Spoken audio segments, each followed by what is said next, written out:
Hello students, good morning. कैसे हैं आप लोग? बढ़िया हैं स्टूडेंट्स। हम लोग प्रीवियस लेक्चर में इकोलॉजिकल ऑर्डर पढ़े थे स्टूडेंट्स। हम लोग इकोलॉजिकल ऑर्डर में याद कीजिए स्टूडेंट्स, मैं आपको एक बार फिर से बताता हूं। हम लोग इकोलॉजिकल ऑर्डर में ऑर्गेनिज्म से लेकर लास्टली बायोस्फीयर तक जाने थे स्टूडेंट। इसको हम लोग इकोलॉजिकल ऑर्डर बोल रहे थे स्टूडेंट्स, याद कीजिए। इसके बीच में कई सारे और भी यूनिट आए थे स्टूडेंट। ऑर्गेनिज्म के बाद जब बहुत सारे ऑर्गेनिज्म एक जगह कलेक्ट हो जाते हैं स्टूडेंट, क्या कहला रहा था? पॉपुलेशन। याद कीजिए स्टूडेंट्स, जब बहुत सारे डिफरेंट टाइप के पॉपुलेशन एक ही हैबिटेट में रहने लगते थे स्टूडेंट्स, तो हम लोग उसको कम्युनिटी बोलते थे स्टूडेंट। और जब बहुत सारे कम्युनिटी एक जगह होते थे, प्लांट, एनिमल, माइक्रोबियल कम्युनिटी, तो बायोटिक कम्युनिटी बनता था। और वो जब ए बायोटिक फैक्टर के साथ और दूसरे बायोटिक फैक्टर के साथ इंटरैक्ट करने लगते थे, तो वो फिजिकल एरिया इकोसिस्टम कहलाता था स्टूडेंट, याद कीजिए। और बड़ा इकोसिस्टम स्टूडेंट याद कीजिए, मैंने बताया था बड़ा इकोसिस्टम बायोम कहलाता है। और जो इस पूरे यूनिवर्स का सबसे बड़ा इकोसिस्टम है उसको हम लोग बायोस्फीयर बोले थे, जो अर्थ था स्टूडेंट। याद कीजिए, जब बहुत सारे इकोसिस्टम नेचुरल बाउंड्री से सराउंडेड हो जाते हैं स्टूडेंट, तो हम लोग उसको लैंडस्केप कहते हैं। और लैंडस्केप बहुत बड़ा यूनिट नहीं होता है, वो बायोम से छोटा ही होता है, मगर इकोसिस्टम से बड़ा होता है, क्योंकि इकोसिस्टम में तो एक ही इकोसिस्टम की ना बात हो रही है, जबकि लैंडस्केप में 3-4 इकोसिस्टम, 5-6 इकोसिस्टम नेचुरल बाउंड्री से सराउंडेड हैं। तो हम लोग लैंडस्केप को बायोम और इकोसिस्टम के बीच में रखे थे स्टूडेंट। याद कीजिए, यहां पर हम लोग लैंडस्केप को रखे थे स्टूडेंट। हमें इस इकोलॉजिकल ऑर्डर का एक एक यूनिट डिटेल में पढ़ना है। हम आज स्टार्ट करेंगे ऑर्गेनिज्म से। आज ऑर्गेनिज्म के बारे में कुछ जानेंगे हम। पॉपुलेशन के बारे में अलग से एक यूनिट ही दे रखा है एनसीईआरटी ने इसी चैप्टर में, डेमोग्राफी कहते हैं हम लोग उसको। हम लोग डेमोग्राफी अलग से एक छोटा सा चैप्टर समझकर पढ़ेंगे इकोलॉजी में ही। उसके बाद कम्युनिटी, फिर इकोसिस्टम अलग चैप्टर ही है।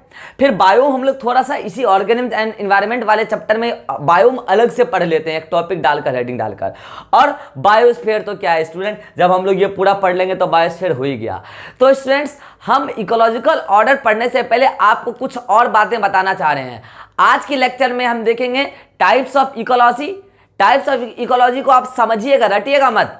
कई सारे कंफ्यूज होते हैं बच्चे, नहीं कंफ्यूज नहीं होना। अभी मैं आपको समझाऊंगा टाइप्स ऑफ इकोलॉजी, किस बेसिस पर हमने टाइप्स ऑफ इकोलॉजी डिवाइड करके स्टडी करते हैं। दूसरा, आज हम कुछ टर्म देखेंगे और इकोलॉजी से रिलेटेड, इस चैप्टर से रिलेटेड, और हर टर्म से सवाल आता है और हर टर्म का एग्जाम्पल भी अपने पास।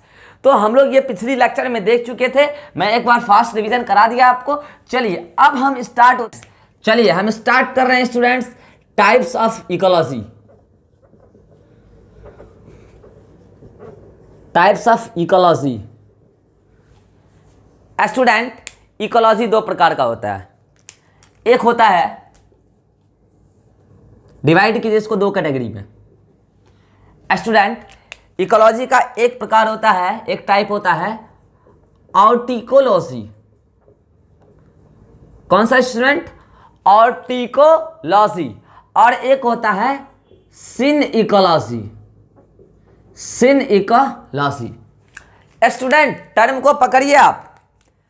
ऑर्टिको का मतलब ही होता है स्टूडेंट ऑटो का मतलब क्या होता है?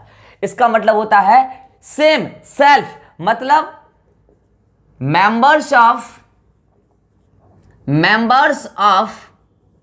Same species. Members of same species. सीन का मतलब क्या होता है? बहुत सारे एक जगह हो, सबकी बात की जा रही है। सीन का मतलब होता है स्टूडेंट्स बहुत सारे, मतलब डिफरेंट बहुत सारे एक साथ। इसका मतलब होगा members of different species. Members of different species. Student, species क्या होता है मैंने आपको पिछली लेक्चर में बताया था। वैसे आज हम स्पीसीज को और भी डिटेल में देखने वाले हैं स्टूडेंट। ऑर्टिकोलॉजी, इकोलॉजी का डेफिनेशन आपको मैं बहुत अच्छे से एक्सप्लेन किया था स्टूडेंट, याद कीजिए। Ecology is the study of interaction और inter relationship between environment and organism. आप इसको और क्या बोलते थे? It is the study of relationship between organism and environment. और क्या बोलते थे? It is the study of relationship between one biotic factor with other biotic factor and also with abiotic factor. यही थी ना इकोलॉजी स्टूडेंट। और ecology की वो ब्रांच जिसमें आप इन्वायरमेंट का इफेक्ट किसी एक पर्टिकुलर पॉपुलेशन के मेंबर पर देख रहे हैं। एक ही पॉपुलेशन, आपको पता है एक पॉपुलेशन में सेम स्पीशीज के मेंबर होते हैं स्टूडेंट। आप एग्जांपल लीजिए ह्यूमन स्पीशीज, ये लीजिए ह्यूमन स्पीशीज। ह्यूमन स्पीशीज के सारे मेंबर एक्स हैं और यहां पर ह्यूमन स्पीशीज जो सारे मेंबर अगर एक्स होंगे तो मैं इसको बोलूंगा ह्यूमन पॉपुलेशन। क्या बोलूंगा? यहां पर जो तैयार हुआ ह्यूमन पॉपुलेशन। बताइए इस ह्यूमन पॉपुलेशन में ऐसे ऐसे बहुत सारे एक्स होंगे कि नहीं होंगे? सब एक्स ही होंगे स्टूडेंट, तब ना ये ह्यूमन पॉपुलेशन बन के तैयार हुआ। तो ये तो क्या हुआ स्टूडेंट? ह्यूमन पॉपुलेशन ऑर्गेनिज्म हुआ, बायोटिक फैक्टर हुआ। यहां पर आपका मान लीजिए इन्वायरमेंट है। अब मैं इसको मिटा दूं ह्यूमन स्पीशीज, आप समझ गए? जब बहुत सारे ह्यूमन स्पीशीज एक जगह रहने लग जाएंगे तो वो ह्यूमन पॉपुलेशन कहलाएगा। चलिए यहां पर इन्वायरमेंट है ना। इन्वायरमेंट में आपको पता है बायोटिक और ए बायोटिक फैक्टर दोनों होता है। आप इन्वायरमेंट का इफेक्ट मतलब उसका क्या इफेक्ट होता है? फॉर एग्जाम्पल आप इन्वायरमेंट में पता है ए बायोटिक फैक्टर में टेम्परेचर भी होता है, आपको पता है। आप इस टेम्परेचर का इफेक्ट सिर्फ ह्यूमन पॉपुलेशन पर देखना चाह रहे हैं कि ह्यूमन पॉपुलेशन पर टेम्परेचर का क्या प्रभाव है। तो बताइए क्या ह्यूमन पॉपुलेशन टेम्परेचर पर डिपेंड होगी? बिल्कुल होगी।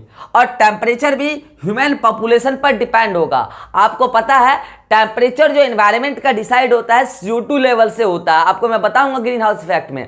और हम CO2 गैसेस कितना छोड़े एनवायरनमेंट में, कितना कंज्यूम किए, कितना प्लांट लगाए, कुल मिलाकर ये बायोटिक फैक्टर पर डिपेंड कर रहा है ना।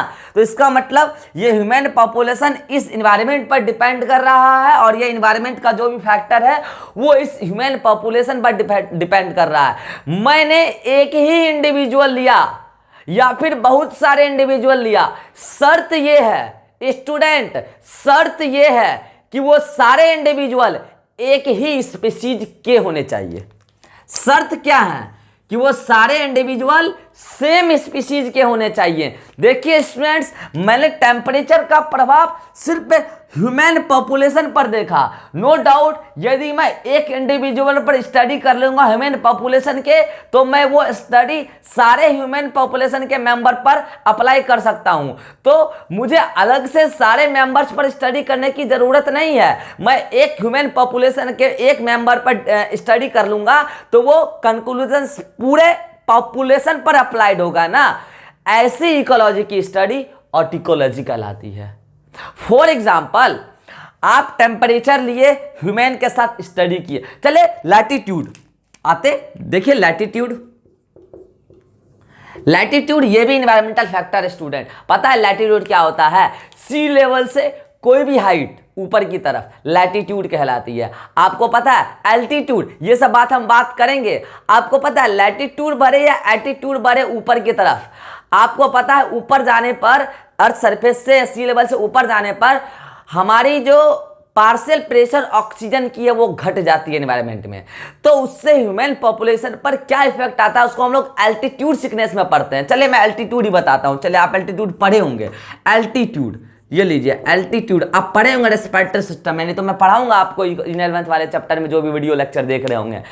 याद कीजिए एल्टीट्यूड सिकनेस में आप ह्यूमन पॉपुलेशन के बारे में ना पढ़ते हैं कि आरबीसी का प्रोडक्शन बढ़ जाता है, नंबर बढ़ जाता है, ब्रीदिंग रेट बढ़ जाता है, ब्लड प्रेशर बढ़ जाता है, ये सब आप पढ़ते हैं। इसका इफेक्ट आप सिर्फ ह्यूमन पॉपुलेशन पर देखिए। ये लीजिए, सिर्फ ह्यूमन पॉपुलेशन पर देखिए। ये जो इकोलॉजी की स्टडी कहलाई यही इकोलॉजी है। मैं कुछ नहीं बोलूंगा, मैं सिंपल वर्ड में यही बोलूंगा, इकोलॉजी की वो ब्रांच जिसमें हम इन्वायरमेंट और किसी एक पर्टिकुलर पॉपुलेशन के मेंबर्स के बीच में रिलेशनशिप की स्टडी करेंगे, इकोलॉजी की वो ब्रांच और डिकोलॉजी कहलाएगी। स्टूडेंट बोलिए कोई डाउट? बढ़े आगे। नेक्स्ट है सिन इकोलॉजी। स्टूडेंट मैं यहां पर एक पर्टिकुलर पॉपुलेशन की बात नहीं कर रहा हूं, मैं यहां पर कम्युनिटी की बात कर रहा हूं। सपोज कीजिए ये एक कम्युनिटी है। स्टूडेंट याद कीजिए, कम्युनिटी का डेफिनेशन मैंने आपको प्रीवियस लेक्चर में बताया था। कोई भी बच्चा कमेंट में बताए मैंने क्या बताया था कम्युनिटी का डेफिनेशन। स्टूडेंट आप जो प्रीवियस लेक्चर देखें वो बताइए कम्युनिटी का क्या डेफिनेशन होता है, बताइए कमेंट में। कम्युनिटी का डेफिनेशन बताइए स्टूडेंट, आपके कमेंट का रिप्लाई करूंगा मैं। क्या होता है कम्युनिटी?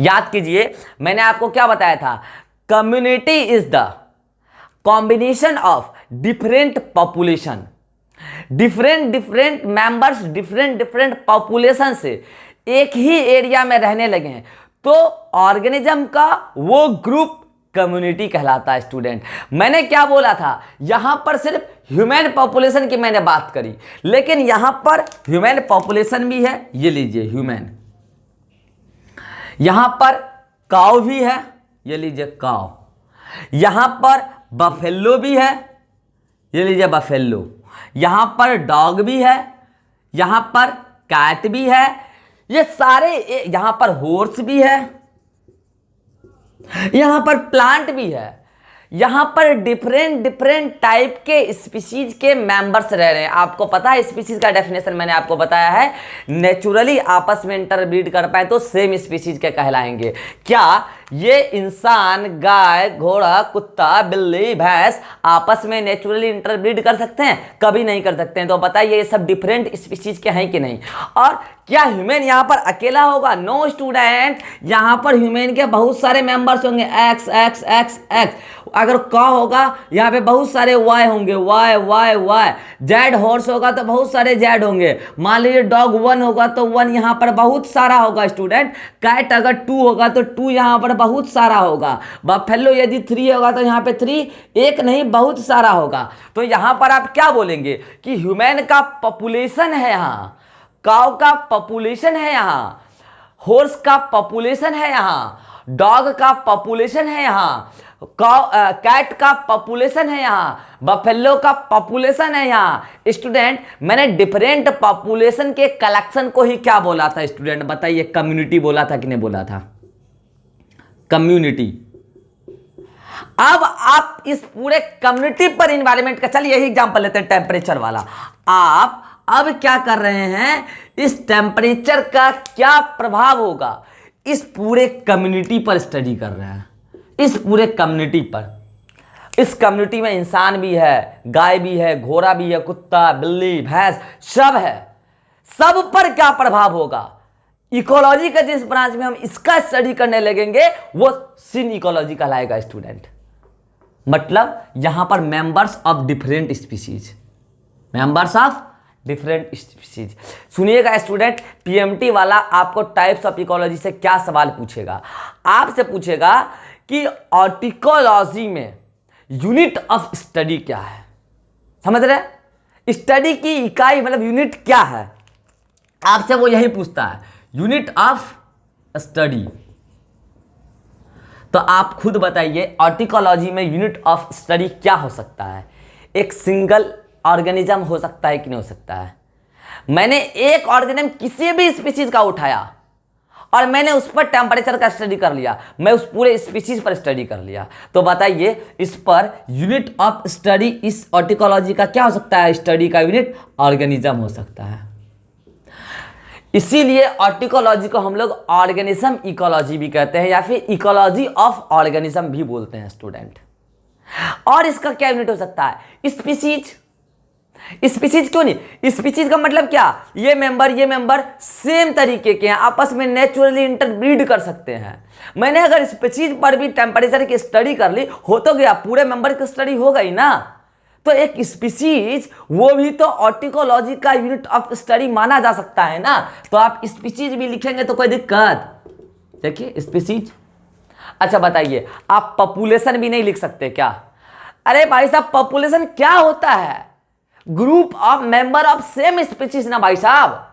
तो तो जब एक ही स्पीशीज के मेंबर्स का ग्रुप पॉपुलेशन है, हम उसमें स्टडी कर लें टेम्परेचर का, हम डिफरेंट स्पीशीज पर नहीं ना गए हैं अभी, तो हम ऑर्टिकोलॉजी में ही है ना। तो बताइए इसका भी यूनिट ऑफ स्टडी क्या पॉपुलेशन नहीं हो सकता है? इसका मतलब इसका यूनिट ऑफ स्टडी क्या क्या हो सकता है? एक सिंगल ऑर्गेनिज्म भी हो सकता है, स्पीशीज हो सकता है, पॉपुलेशन हो सकता है। इसीलिए ऑर्टिकोलॉजी को इकोलॉजी ऑफ ऑर्गेनिज्म भी बोलते हैं, इकोलॉजी ऑफ स्पीशीज भी बोलते हैं, और इकोलॉजी ऑफ पॉपुलेशन भी बोलते हैं, या इसी को डेमेकोलॉजी भी कहते हैं। डेमेकोलॉजी, क्योंकि डेमो का मतलब क्या होता है? पॉपुलेशन। डेमो वो नहीं आप जो मेरा क्लास का करते हैं, डेमो करके देखते हैं टीचर कहता पढ़ाता, वो डेमो नहीं। डेमो नहीं होता पॉपुलेशन, पॉपुलेशन की स्टडी। डेमेकोल उस पर इन्वायरमेंट के इफेक्ट की स्टडी, नॉट पॉपुलेशन के। पॉपुलेशन की स्टडी तो डेमोग्राफी कहलाती है, पॉपुलेशन पर इन्वायरमेंट के इफेक्ट की स्टडी डेमेकोलॉजी भी कहलाती है। तो आपने क्या किया है, इसमें बाधित कर दिया है स्टडी को एक सिंगल स्पीशीज के लिए, तो वो कहलाया ऑर्टिकोलॉजी। पता है स्टूडेंट, ऑर्टिकोलॉजी को आप फिजियोलॉजिकल इकोलॉजी भी बोलेंगे। ये इंपॉर्टेंट सवाल है पीएमटी के लिए कि autecology is also known as physiological study, physiological ecology. क्यों? सुनिएगा, आपने टेम्परेचर का प्रभाव ह्यूमन पॉपुलेशन पर देखा, तो ह्यूमन पॉपुलेशन के अंदर जो फिजियोलॉजी चल रही है, आप जो 11th का वीडियो लेक्चर अगर मेरा देखे होंगे तो देखे होंगे, मैं वहां पर टेम्परेचर की बात करता हूं कि टेम्परेचर आएगा, एनर्जी मिलेगा, बीएमआर बढ़ेगा, ये सब बात होती है ह्यूमन फिजियोलॉजी में। तो अगर आप टेम्परेचर का प्रभाव किसी एक छोड़िए ना टेम्परेचर, क्या किसी अदर एबायोटिक फैक्टर का ही पढ़िए ना, किसी एक पॉपुलेशन पर स्टडी, तो उस पॉपुलेशन के अंदर जो फिजियोलॉजी है, बताइए उसका हम स्टडी कर रहे हैं कि नहीं कर रहे हैं? क्योंकि फिजियोलॉजी को तो अफेक्ट करेगी ना एनवायरनमेंट।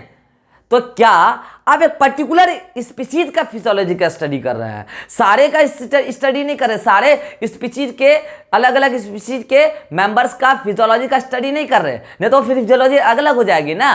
फिजियोलॉजी एक के अंदर जैसा है, अगर सब के अंदर वैसा है, तो आप बोलेंगे फिजियोलॉजिकल इकोलॉजी। मीन्स ऐसा हो सकता है ऑर्गेनिज्म, स्पीशीज और पॉपुलेशन। मैंने ह्यूमन के अंदर अगर टेम्परेचर को कोई स्टडी कर लिया कि टेम्परेचर बनाने से बॉडी का बीएमआर बढ़ेगा, तो पूरे ह्यूमन पॉपुलेशन पर बढ़ेगा। हो सकता है किसी दूसरे पॉपुलेशन में ऐसा ना होता हो, तो उसकी फिजियोलॉजी अलग है। चूंकि हम यहाँ पर किसी पर्टिकुलर स्पीशीज के किसी पर्टिकुलर पॉपुलेशन के फिजियोलॉजी की स्टडी कर रहे हैं, इसलिए हम लोग ऑर्टिकोलॉजी को फिजियोलॉजिकल इकोलॉजी भी बोलते हैं स्टूडेंट। ये बहुत इंपॉर्टेंट बात है। आइए नेक्स्ट, सिन इकोलॉजी। इसमें यूनिट ऑफ स्टडी क्या हो सकता है स्टूडेंट, आप खुद बताइए। यूनिट ऑफ स्टडी, चलिए कमेंट में बताइए आज के पहला सवाल का आंसर। अगर इसमें मैंने बोला कि ऑर्टिकोलॉजी में यूनिट ऑफ स्टडी ऑर्गेनिज्म हो सकता है, स्पीशीज हो सकता है, पॉपुलेशन हो सकता है, और डेमेकोलॉजी क्यों बोलते हैं इसको, क्योंकि ये पॉपुलेशन की स्टडी है, तो यहाँ पे लिखना चाहिए। चलिए हाँ, इसमें क्या क्या स्टडी का यूनिट हो सकता है? ऑर्गेनिज्म, स्पीशीज और पॉपुलेशन। इसमें बताइए आप यूनिट ऑफ स्टडी क्या हो सकती है, बताइए कमेंट में बताइए आंसर। इसमें यूनिट ऑफ स्टडी कम्युनिटी होगी स्टूडेंट। कम्युनिटी का मतलब क्या होता है?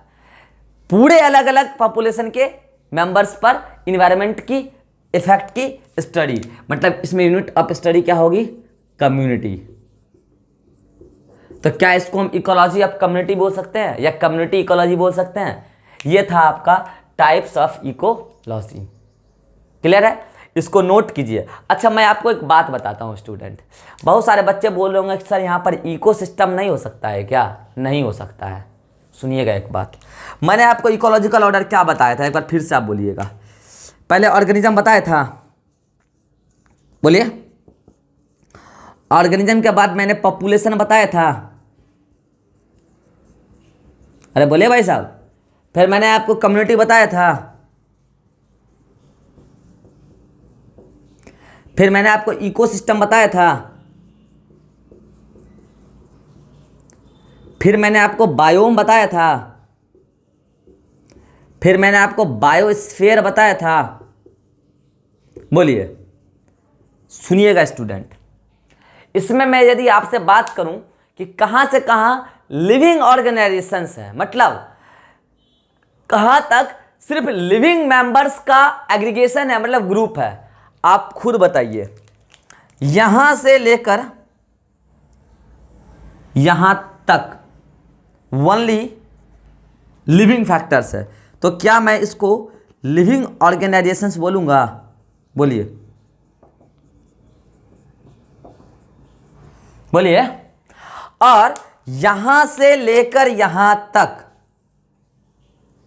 बोथ लिविंग और non living, both living and non living organisation, organisation. बोलिए, क्लियर है ये बात? चूंकि मैंने पूछा है यूनिट ऑफ स्टडी, मैंने स्पीशीज की बात करी है कि स्पीशीज मतलब कि क्या होगा। मैंने यहां बोला कि सेम स्पीशीज, तो अगर मैं स्पीशीज बात कर रहा हूं तो क्या वो लिविंग फैक्टर्स है ना। तो स्पीशीज का कोई इंडिविजुअल मतलब ऑर्गेनिज्म भी हो सकता है, या पूरा स्पीशीज हो सकता है, पूरे स्पीशीज, उसी को आप पॉपुलेशन बोलिएगा अगर पूरा स्पीशीज को एक साथ आप बात कीजिएगा। यहां पर कम्युनिटी, कम्युनिटी में तो क्या बोला मैंने, डिफरेंट डिफरेंट टाइप के स्पीशीज के मेंबर्स, तो लिविंग थिंग्स ही है ना, इसमें अभी तक नॉन लिविंग की बात नहीं आई है। यहां पर मैंने बोला इकोसिस्टम में क्या बोला था कि इकोसिस्टम में बायोटिक वो फिजिकल एरिया है जहां बायोटिक और एबायोटिक फैक्टर दोनों मौजूद है और वो दोनों आपस में इंटरैक्ट कर रहे हैं, तो यहां पर एबायोटिक फैक्टर भी आ गया। तो यहां से लिविंग और नॉन लिविंग ऑर्गेनाइजेशन स्टार्ट हुआ, मगर यहां से यहां तक ओनली लिविंग ऑर्गेनाइजेशन था। बोलिए, क्लियर है? इसको आप नोट कीजिए, फिर मैं आगे बढ़ता हूं। इसको आप जल्दी से नोट कीजिए, वैसे आपको इसका पीडीएफ चला जाएगा, अगर कोई बच्चा नोट करना चाहता है तो नोट जल्दी से कीजिए, आपको इसका पीडीएफ भी जाएगा।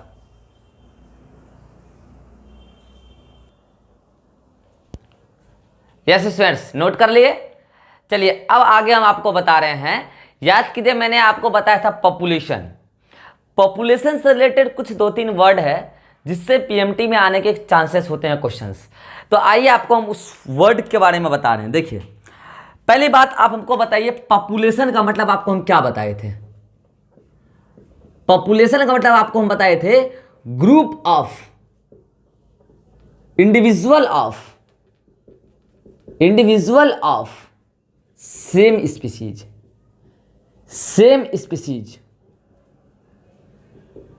Living in a particular area. यही डेफिनेशन आपको हम पॉपुलेशन का बताए थे। बोलिए स्टूडेंट, हम आपको आज बताने जा रहे हैं कुछ 2-3 वर्ड। एक वर्ड है लोकल पॉपुलेशन। कौन सा वर्ड है स्टूडेंट? Local population. एक वर्ड आएगा सिस्टर पॉपुलेशन। ये सिस्टर पॉपुलेशन बहन का ग्रुप नहीं है, तो फिर लड़के सोच रहे होंगे बहन का ग्रुप नहीं तो क्या वो हॉस्पिटल में जो सिस्टर होती है उसके ग्रुप को बोलते हैं सिस्टर पॉपुलेशन? ऐसा नहीं है। सिस्टर पॉपुलेशन क्या होता है अभी हम आपको बताएंगे। सिस्टर पॉपुलेशन, और एक वर्ड आता है मेटा पॉपुलेशन। बेटा नहीं, मेटा बहन भाई बेटा सवार है, मेटा पॉपुलेशन। चलिए आपको हम बताते हैं, पहले आपको हम पॉपुलेशन बताते हैं, सुनिएगा। मैं ह्यूमन पॉपुलेशन की बात करूं, चलिए यहां पर मान लीजिए दिल्ली सिटी है। कौन? दिल्ली सिटी है, ठीक। यहां पर उसके पास में ही आप जानते हैं ज्यादा दूर नहीं है कोटा सिटी, ठीक। और यहां पर अपना पड़ोसी मुल्क, बदमाश, नाम बोलना नहीं पड़ेगा, आप जानते ही होंगे कौन है, पाकिस्तान। इसका एग्जांपल क्यों ले रहा हूं आपको बताऊंगा। पाकिस्तान सिटी, पाक सिटी बोलिए आप, ठीक है। चलिए, बायोलॉजिकली तो यहां भी इंसान ही रह रहे हैं, यहां भी इंसान ही रह रहे हैं। बायोलॉजिकली तो यहां पे भी इंसान ही है, अब इमोशनली पता नहीं यहां कौन कौन रहते हैं, लेकिन बायोलॉजिकली तो इंसान ही है, ठीक है। अब सुनिए, आपको मैं बता रहा हूं, ये दिल्ली सिटी है, ठीक है। यहां पर भी इंसान का ग्रुप है, ये कोटा सिटी है, यहां पर भी इंसान का ग्रुप है। ओके, ये पाक सिटी है, यहां पर भी इंसान का ग्रुप है। सुनिएगा अब,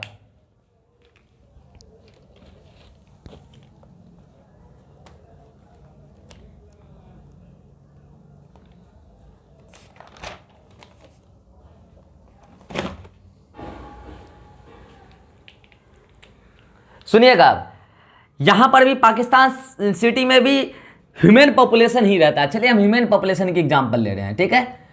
ह्यूमन पॉपुलेशन, आपको पता है कि ह्यूमन पॉपुलेशन ह्यूमन स्पीसीज से बना होगा।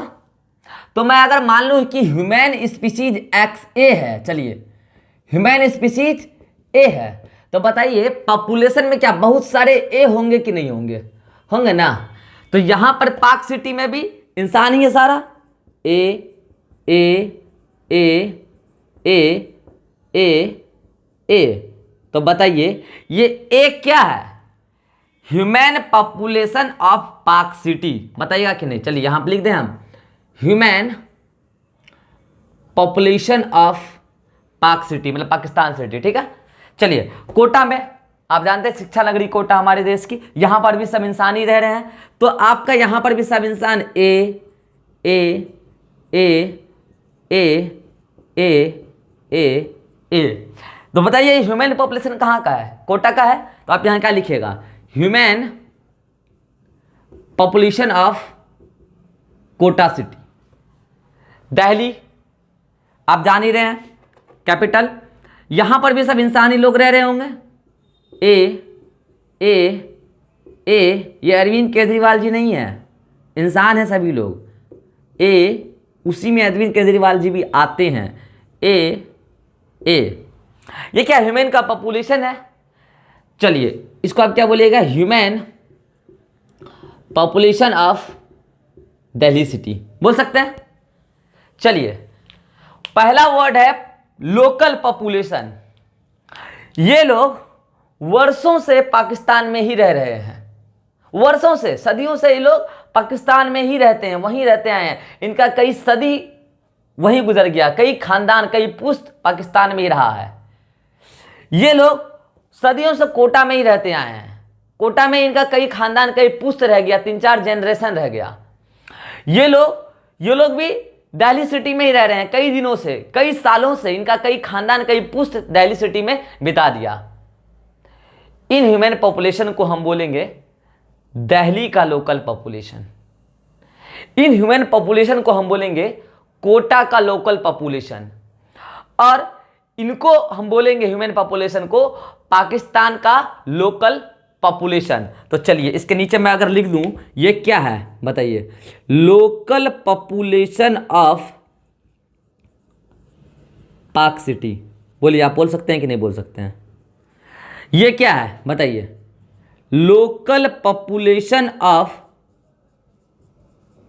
कोटा सिटी। और ये क्या है? Local population of Delhi city, Delhi city. इसका मतलब आप लोकल पॉपुलेशन का डेफिनेशन देखिए, तीनों वर्ड में पॉपुलेशन लगा है, तीनों वर्ड में। इसका मतलब इतना डेफिनेशन तो कॉमन होगा कि group of individual of same species living in a particular area, इतना डेफिनेशन तो कॉमन होगा। मगर अगर आगे वर्ड लगा है लोकल, तो उसके लिए क्या शर्त है कि जो पॉपुलेशन किसी पर्टिकुलर एरिया में, अब इतने वर्ड को मैं एक साथ पॉपुलेशन बोल दूंगा तो आप समझ जाएंगे पॉपुलेशन का डेफिनेशन है। वो पॉपुलेशन जो किसी पर्टिकुलर एरिया में लॉन्ग टाइम से रह रहे हैं, काफी दिनों से रह रहे हैं, वो उस एरिया का लोकल पॉपुलेशन कहलाएगा। ये लोग दिल्ली का लोकल पॉपुलेशन नहीं कहलाएंगे, ये लोग पाकिस्तान का लोकल पॉपुलेशन नहीं कहलाएंगे, ये लोग कोटा का लोकल पॉपुलेशन नहीं कहलाएंगे। ये कोटा का कहलाएंगे, ये पाकिस्तान का कहलाएंगे, दिल्ली। जो उस पर्टिकुलर एरिया में लॉन्ग टाइम से रह रहे हैं, वो उस एरिया का लोकल पॉपुलेशन कहलाएगा। तो बताइए स्टूडेंट, आप लोकल पॉपुलेशन का डेफिनेशन क्या बताइएगा?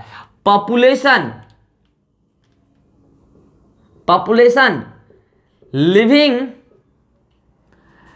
इन a particular area in a particular area from long time, from long time. बोलिए इसी को आप क्या बोलिएगा? लोकल पॉपुलेशन बोलिएगा कि नहीं बोलिएगा? चलिए नेक्स्ट वर्ड आया है सिस्टर पॉपुलेशन। कोटा और दिल्ली के बीच में ज़्यादा डिस्टेंस नहीं है, 6 घंटा ट्रेन से लगता है, फ्लाइट से 1 घंटा, जो गए होंगे जानते होंगे। तो बताइए ये कोटा और दिल्ली पास पास में सिचुएटेड है कि नहीं है? पास पास वाले दो लोकल पॉपुलेशन को सेम स्पीसीज के होने चाहिए स्टूडेंट, यहां पर भी इंसान, यहां पर भी इंसान, और पास पास में है। हाँ आइसोलेटेड है, नो डाउट आइसोलेटेड है, लेकिन सेम स्पीसीज के हैं। ऐसा नहीं कि कोटा वाले दिल्ली वाले लोग कॉमनली एक साथ रह रहे हैं, नहीं नहीं, एक साथ नहीं रह रहे हैं, अलग अलग जगह पर रह रहे हैं। वो अपने जगह लॉन्ग टाइम से रह रहे हैं, अपने जगह लॉन्ग टाइम से रह रहे हैं, इसलिए वो वहां के लोकल पॉपुलेशन, यहाँ के लोकल पॉपुलेशन, लेकिन दोनों हैं ह्यूमन पॉपुलेशन ही, और पास पास में है, आइसोलेटेड है। ऐसे पॉपुलेशन को आप बोलेंगे सिस्टर पॉपुलेशन। फिर आप बोलेंगे पाकिस्तान, तो मैंने स्टार्टिंग में बोला पाकिस्तान हमारा पड़ोसी मुल्क है, तो वहां पर भी इंसान ही रह रहे हैं, और वो वहां पर लॉन्ग टाइम से रह रहे हैं, वहां पर भी इंसान का ही ग्रुप है, हमारे यहां भी इंसान का ही ग्रुप है, आइसोलेटेड है। इसका मतलब ये आपस में सिस्टर पॉपुलेशन, ये और ये आपस में सिस्टर पॉपुलेशन, मतलब पाकिस्तान कोटा ये भी ज्यादा दूर नहीं है, आपस में इंटरकनेक्टेड नहीं है, नो डाउट, लेकिन आइसोलेटेड है, सेम स्पीसीज के हैं, यहां पर भी इंसान वहां पर भी इंसान। अगर सेम स्पीसीज के पॉपुलेशन पास पास रह रहे हो, सेम स्पीसीज के, और आइसोलेटेड हो, उसको आप बोलिएगा सिस्टर पॉपुलेशन। क्या बोलिएगा स्टूडेंट? Sister population. यहां पर भी देखिए क्या है, यहां पर भी ह्यूमन, यहां पर भी ह्यूमन, नो डाउट आइसोलेटेड है, दिल्ली कहां और कोटा कहां, मगर सेम स्पीसीज के ना है, ह्यूमन पॉपुलेशन ही ना है दोनों जगह, ह्यूमन पॉपुलेशन ही ना है दोनों जगह, इसलिए इसको भी आप क्या बोलिएगा स्टूडेंट? Sister population. क्या बोलिएगा? Sister population. मींस आप सिस्टर पॉपुलेशन का डेफिनेशन क्या दीजिएगा? Two isolated local population, local population of same species, of same species is known as sister population. Same species के, आइसोलेटेड, ठीक है। अब सुनिए, एक वर्ड आया है मेटा पॉपुलेशन, सुनिएगा। कोटा और दिल्ली के लोगों में बहुत लेन देन है। जब एग्जामिनेशंस होता है तो कोटा के बहुत सारे सेंटर दिल्ली ले लेते हैं सेंटर, और दिल्ली के बहुत सारे बच्चे कोटा आ जाता है सेंटर, आपस में लेन देन है ना। बहुत सारे फैकल्टीज वीक में 3 दिन कोटा पढ़ाते हैं, 3 दिन दिल्ली पढ़ाते हैं। बहुत सारी ट्रांसपोर्ट कंपनी का ट्रांसपोर्टेशन होता रहता है। इसका मतलब कोटा और दिल्ली के लोगों में खूब लेन देन है, खूब एक्सचेंज करते हैं, इंटरकनेक्टेड है, रोड बना है, ट्रेन बना है, फ्लाइट है, इंटरकनेक्टेड है, और काफी लेन देन है, काफी एक्सचेंज हो रहा है। सेम पॉपुलेशन के हैं, सिस्टर पॉपुलेशन है दोनों, और काफी एक्सचेंज हो रहा है, इंटरकनेक्टेड है। तो ऐसे पॉपुलेशन को आप बोलेगा meta population. Means two sister population are interconnected. If two sister population are interconnected for any exchange, then that sister population is known as meta population, known as meta population। ये Meta population है। चलिए, क्या आप इसको Meta population बोलिएगा? बोलिए, क्या आप इसको मेटा पॉपुलेशन बोलिएगा? लीगली बात कर रहा हूं मैं, इलीगली नहीं। इलीगली तो आप जानते ही, यहां से लोग लेते हैं बम, यहां आकर छोड़ देते हैं, यहां से लेते हैं यहां आकर छोड़ देते हैं। वो इलीगली नहीं बोल रहा हूं मैं, लीगली बोल रहा हूं, इंसानियत के नाते। पाकिस्तान से हिंदुस्तान आने में कई सारे बैरियर हैं, ट्रांसपोर्टेशन उतना नहीं है जितना कोटा और दिल्ली के बीच में है, और इनसे हमारा कोई ज़्यादा लेन देन नहीं है, कोई खास रिश्ता नहीं है। मतलब ये इंटरकनेक्टेड नहीं है, आइसोलेटेड ही है। ये भी आइसोलेटेड थे मगर आपस में एक्सचेंज है, इंटरकनेक्टेड है, पूरा आइसोलेटेड नहीं है, मगर ये आइसोलेटेड है। तो क्या आप इसको मेटा पॉपुलेशन बोलिएगा? नहीं बोलिएगा। तो बताइए आप मेटा पॉपुलेशन का डेफिनेशन क्या बताइएगा? Two two interconnected sister population is known as meta population. तो बताइए, मैं एक स्टेटमेंट बोल रहा हूं, पहचानेंगे? बोलिए, एक स्टेटमेंट बोल रहा हूं, मैं लिख रहा हूं, आप बताइएगा स्टेटमेंट सही है या गलत है। मैं स्टेटमेंट लिख रहा हूं, every Meta population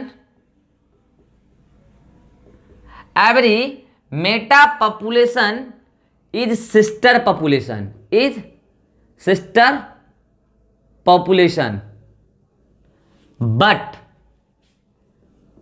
but every sister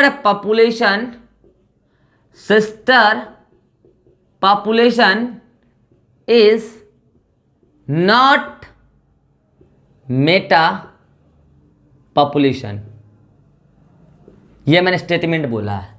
चलिए, आज का ये क्वेश्चन नंबर 2, सही और गलत बताना। ये स्टेटमेंट बेस्ड क्वेश्चन है।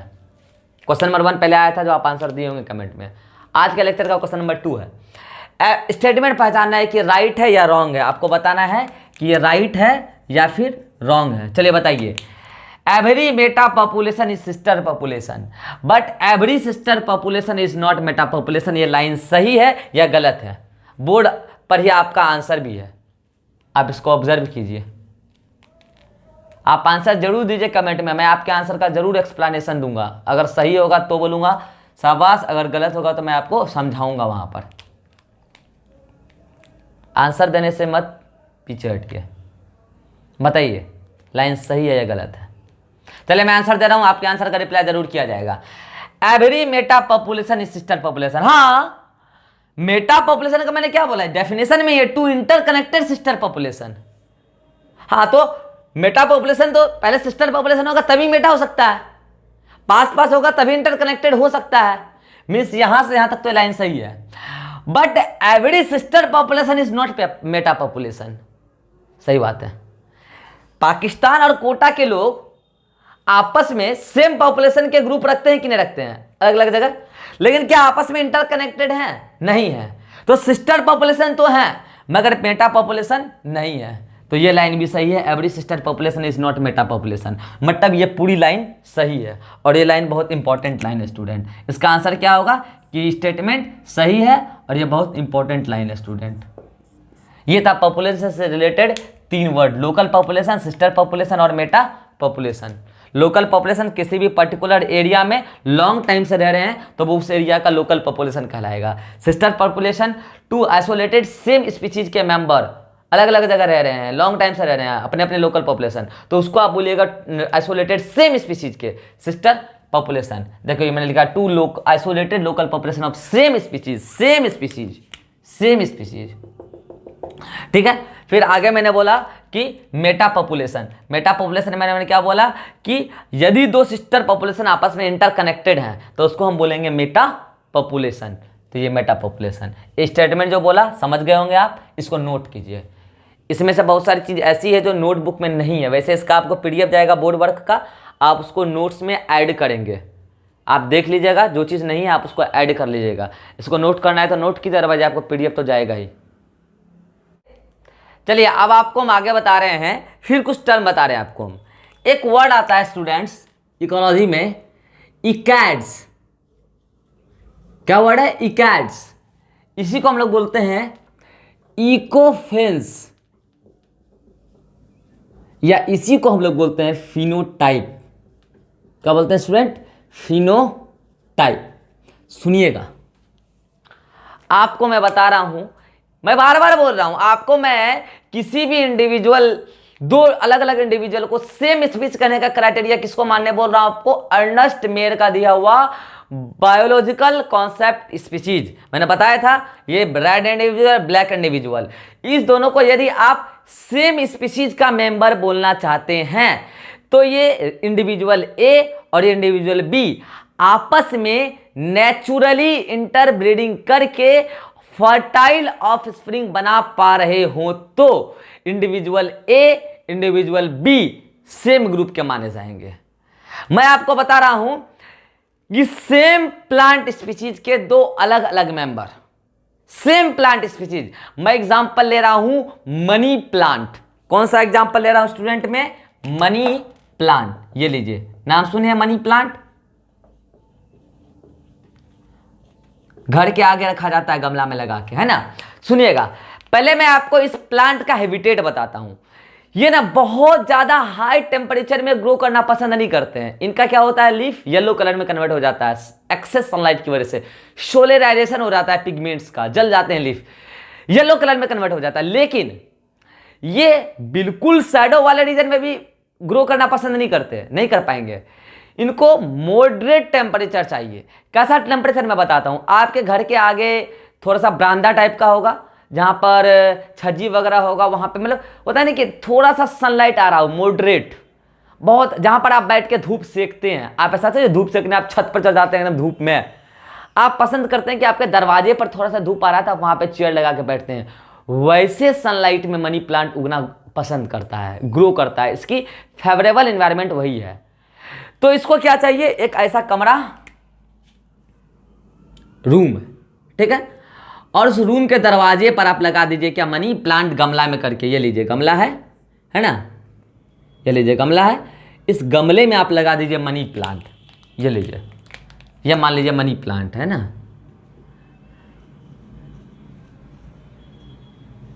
तो बताइए अभी मनी प्लांट कैसा है, ग्रीन कलर का है कि नहीं? Green money plant. इसको आप मान लीजिए, ये कैसा क्लाइमेट है भाई?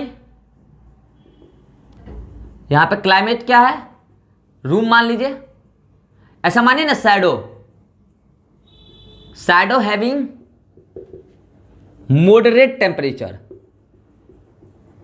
मॉडरेट टेम्परेचर है स्टूडेंट यहां पे, ठीक है। चलिए, मैं इसी मनी प्लांट का दूसरा इंडिविजुअल यहां पे सनलाइट में, जहां पर डायरेक्ट सनलाइट आ रहा है, काफी इंटेंस सनलाइट आ रहा है, ये लीजिए डायरेक्ट सनलाइट में रख रहा हूं। सॉरी, ये सन है, ठीक है, सन, सूर्य भगवान, ये लीजिए डायरेक्ट सनलाइट में यहां पे रखा गमला में, लीजिए।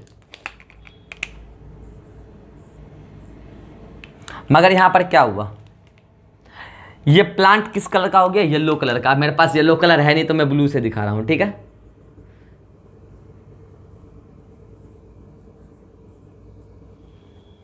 कैसा हो गया, yellow colour green plant, yellow, yellow money plant, yellow money plant.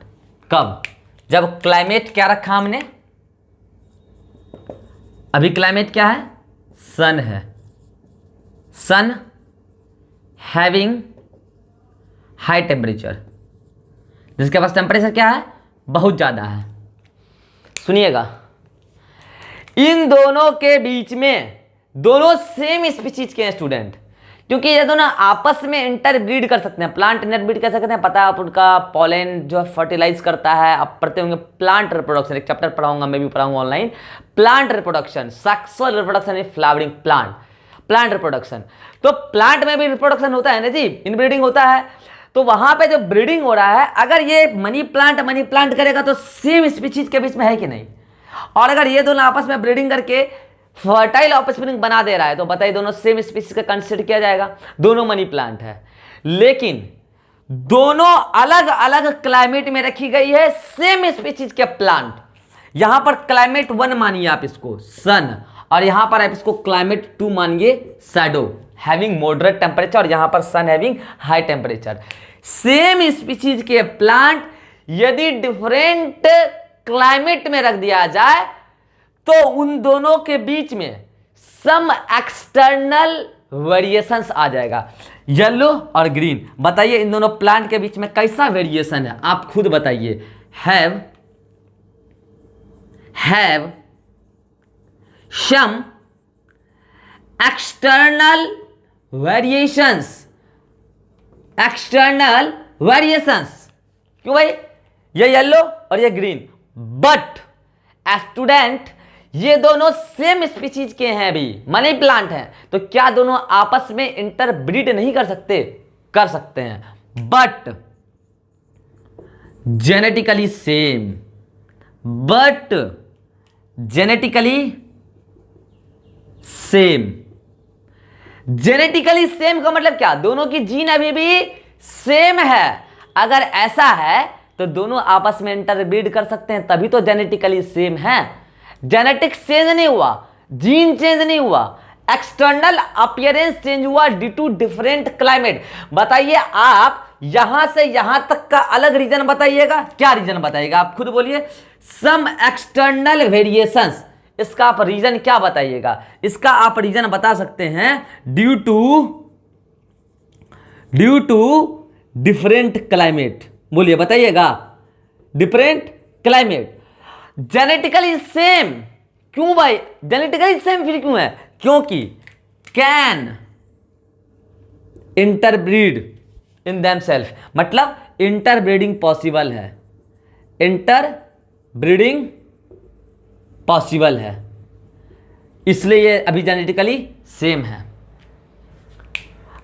ऐसे ही सेम स्पीशीज के प्लांट जो दो डिफरेंट क्लाइमेट में रखने से एक्सटर्नली डिफरेंट हो जाएं मगर जेनेटिकली सेम हो, इकैड्स कहलाते हैं। उसी को इकोफिन्स कहते हैं, उसी को फिनोटाइप कहते हैं। तो बोलिए आप इकैड्स का क्या डेफिनेशन दीजिएगा? बोलिएगा ये प्रॉपर्टी प्लांट में स्पीशीज में है, तो आप बोलिएगा टू सेम प्लांट स्पीशीज, या फिर ऐसे बोलिए प्लांट स्पीशीज, ऐसे बोलिए plants of same species having some external variation but external variation if they are kept in, रखा गया in different climate for some time, ज्यादा समय के लिए नहीं, अभी बताऊंगा क्यों। For some time but they are genetically same are known as ecads. तो बोलिए आप इसका डेफिनेशन क्या दिए? दो मेंबर्स प्लांट स्पीशीज के जो अलग अलग क्लाइमेट में रखे गए हैं, इसीलिए एक्सटर्नल वेरिएशंस आ गया मगर जेनेटिकली सेम है। अब यहां पर मैंने बोला कि आप सम टाइम के लिए ही रखे हैं। अगर आप ज़्यादा समय के लिए इस सनलाइट में इस प्लांट को रखिएगा तो इसका कुछ दिनों के बाद डेथ हो जाएगा। तो आप इसको यदि इस प्लांट को उठाकर यहां पर रख देते हैं उसी रूम में, तो वो भी ग्रीन हो जाएगा। ये लीजिए, इसको आप उठाकर यहां रख दीजिए तो वो ग्रीन हो जाएगा, मतलब येलो से ग्रीन हो जाएगा। यदि आप इसको उठाकर यहां रख दीजिए तो वो येलो हो जाएगा। मतलब आप क्या समझ रहे हैं? ये जो एक्सटर्नल वेरिएशंस है, ये जो कैरेक्टर्स है कलर का, ये रिवर्सिबल है। मतलब ये रिवर्सिबल कैरेक्टर है। कैसा कैरेक्टर स्टूडेंट? रिवर्सिबल कैरेक्टर है, दैट इज टेम्पररी है। टेम्पररी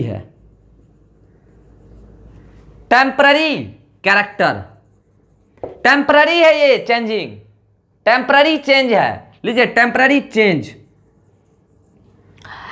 ऐसे कैरेक्टर को जो टेम्पररी चेंज हो रहा हो इन्वायरमेंट के, एक्सटर्नल इन्वायरमेंट के बदलने से, प्लांट के केस में उसको हम लोग बोलते हैं स्टूडेंट फिनोटिपिक प्लास्टिसिटी। क्या बोलते हैं स्टूडेंट? फिनोटिपिक प्लास्टिसिटी इंपॉर्टेंट है। क्या है फिनोटिपिक प्लास्टिसिटी? यदि आप सेम स्पीशीज के प्लांट को टू डिफरेंट क्लाइमेट में रखिएगा तो उनके बीच में एक्सटर्नल वेरिएशंस आ जाएंगे, मगर जब आप उसको फिर से वापस उसी इन्वायरमेंट में रखिएगा तो ये एक्सटर्नल वेरिएशंस खत्म हो जाएंगे, टेम्पररी थे वो चेंज।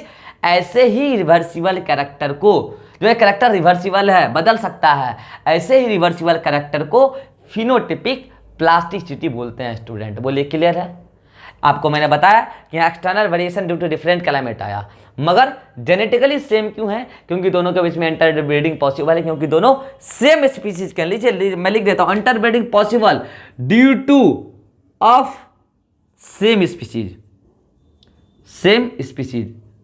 सेम स्पीसीज के होने की वजह से इंटरब्रीडिंग पॉसिबल है, जेनेटिक्स चेंज नहीं हुआ है। इसको आप नोट कीजिए। ये था इकैट्स और इकोफिन्स और फिनोटाइप। फिर हम आगे बढ़ते हैं, इसको आप नोट कीजिए, पीडीएफ भी चला जाएगा वैसे इसका।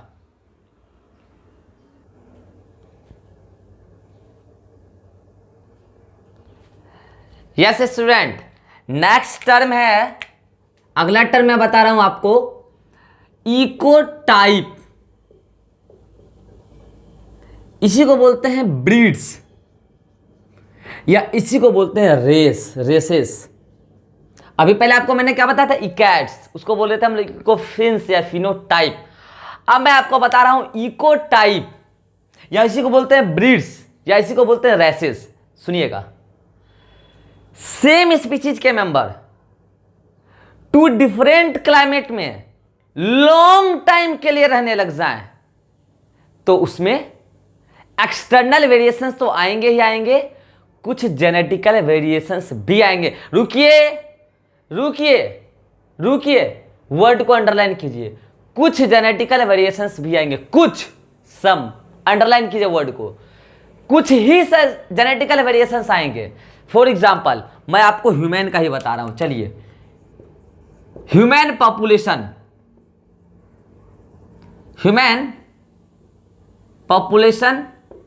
इन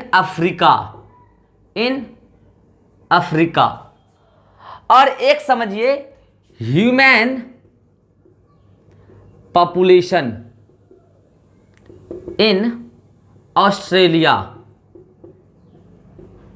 चलिए, मैं अगर ह्यूमन पॉपुलेशन बोला हूं तो आपको पता है कि ह्यूमन पॉपुलेशन में सेम टाइप के ही ना स्पीसीज आए होंगे, और अगर सेम टाइप के स्पीसीज आए होंगे तो मैं उसको मान ले रहा हूं कि ह्यूमन स्पीसीज ए है, ठीक। और मैंने माना कि अफ्रीका में, अच्छा बताइए, अफ्रीका में इन्वायरमेंट कैसा होता है? वार्म क्लाइमेट होता है ना, गर्मी ज्यादा होती है, वहां टेम्परेचर ज्यादा होता है, वार्म क्लाइमेट। और यहां क्या होता है? Cold climate. चलिए, यहां पर मैंने ए स्पीसीज माना ह्यूमन, यहां पर भी ह्यूमन पॉपुलेशन है अफ्रीका में, ए, और यहां पर भी ह्यूमन पॉपुलेशन है ए।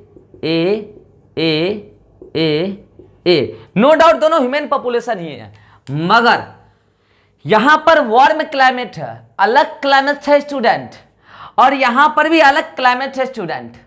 तो समझिएगा, टेम्परेचर का दोनों पर अलग अलग इफेक्ट आएगा। चूंकि यहां टेम्परेचर ज्यादा है, तो जानते हैं हम लोग के अंदर टेम्परेचर से स्किन जल नहीं जाए, स्किन पर कोई बुरा प्रभाव ना आ जाए, इसके लिए हमारे सेल्स के अंदर पाया जाता है मेलानिन पिगमेंट, जो स्किन के अपर लेयर पर डिपॉजिट हो जाती है। ये मेलानिन पिगमेंट हार्मफुल रेडिएशन जो सनलाइट से आ रहे हैं उसको एब्जॉर्ब कर लेता है और हमारे स्किन के सेल को जलने से बचाता है। तो बताइए, और पता है ये मेलानिन पिगमेंट ब्लैक कलर का होता है। तो बताइए, जो लोग अफ्रीका में रह रहे हैं, लंबे समय से रह रहे हैं, लॉन्ग टाइम के लिए रह रहे हैं, उनके अंदर मेलानिन बनाने वाला जीन ज्यादा एक्सप्रेस हो रहा होगा कि कम एक्सप्रेस हो रहा होगा?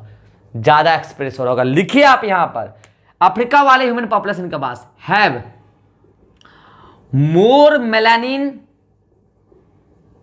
सिंथेसिस, और इसके पास हैव लेस मेलानिन सिंथेसिस। तो बताइए, आपको पता है कि मेलानिन पिगमेंट कैसा होता है? मेलानिन एक प्रकार का पिगमेंट है जो क्या बोले हम, सनलाइट से हमको हार्मफुल रेडिएशन से बचाता है, और ये ब्लैक कलर का पिगमेंट होता है। तो बताइए, ये अफ्रीका वाले लोग ह्यूमन पॉपुलेशन कैसे कलर के होंगे? ब्लैक होंगे, कल्लू। ब्लैक होंगे, ब्लैक पर्सन। और यहां वाले कैसे होंगे? फेयर होंगे, होंगे ना? फेयर पर्सन, वाइट पर्सन, चिकना चिकना लोग होंगे वहां। आप बताइए, ये लॉन्ग टाइम से यहां रह रहे हैं, इनका इन्वायरमेंट के लिए क्या है? अच्छा बताइए, ये हो गया क्या? Africa population. लीजिए, ये black human population, human population कहाँ? अफ्रीका के। और ये वाइट या fair, white human population. Same species के स्टूडेंट, ह्यूमन ही है दोनों, मगर इन दोनों के पास बताइए कुछ एक्सटर्नल वेरिएशंस आए कि नहीं आए? आए ना? Have some external variations. ये तो कलर की वजह से, मगर इन दोनों के बीच में थोड़ा जेनेटिक डिफरेंस भी आया, थोड़ा ही आया है, मगर आया। थोड़ा क्यों आया? क्योंकि इनके अंदर सिर्फ मेलेनिन बनाने वाला जीन है ना ज्यादा एक्टिव हो गया, और उनके अंदर मेलेनिन बनाने वाला जीन है ना कम एक्टिव है। बाकी तो सेम ही है ना लगभग। तो लेकिन जेनेटिक चेंज तो भी है, जीन तो, क्योंकि मेलेनिन कौन बनाता है? जीन ही बनाता है। मंस इस दोनों के पास एंड हैव सम कुछ genetic variation, genetic variation long time के लिए लड़ रहे हैं, इसलिए जेनेटिक वेरिएशन आया है। अगर ये लोग चले जाते हैं वहां घूम के तुरंत आ जाते हैं तो ऐसा नहीं होता। लॉन्ग टाइम से यहीं रह रहे हैं, वो लॉन्ग टाइम से वहीं रह रहे हैं। तो बताइए इसका नतीजा क्या होगा?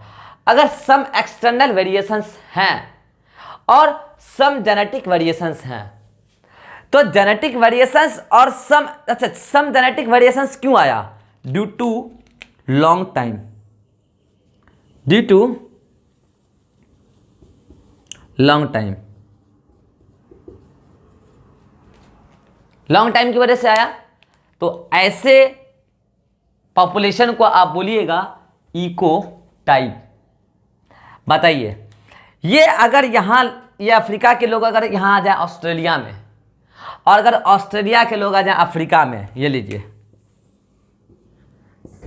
तो आपको क्या लगता है कि ये इको टाइप कैरेक्टर जो है, क्या ये भी रिवर्सिबल होगा? नहीं, ये इरिवर्सिबल होगा। IRR, ये इरिवर्सिबल होगा, क्योंकि ये जीन है। जीन में चेंजेस लॉन्ग टाइम के बाद आते हैं, तुरंत नहीं आते हैं, एडेप्टेशन की वजह से आते हैं। आपको इवोल्यूशन में बताऊंगा। और एक बार चेंजेस आ गए तो फिर उसमें चेंजेस लॉन्ग टाइम के बाद आएगा। ऐसा नहीं कि ये लोग यहां आ गए तो अब गोरा हो जाएंगे। तो ऐसा होता कि जितने भी लोग हैं अफ्रीका के, ऑस्ट्रेलिया जाते, एक वीक घूम के आते, चिकना हो जाते। और वहां के लोग अगर परेशान हो गए हों, गोरे गोरे हो गए, चिकना चिकना सुनते हैं लोग पर चिकना चिकना बोल रहे हैं, तो वो यहाँ आते, काले होके फिर वहां चले जाते। ऐसा नहीं है। तो ये आप इको टाइप का क्या डेफिनेशन दीजिएगा? इको टाइप का आप डेफिनेशन दीजिएगा, if individual of same species kept in two different climate, क्यों भाई साहब? यहां वार्म है, यहां कोल्ड है। देन फॉर लॉन्ग टाइम, ये बात आप मेंशन कीजिए, for long time. Long time के बाद ही जीन में चेंजेस आते हैं student, for long time. Then some external and some genetic variations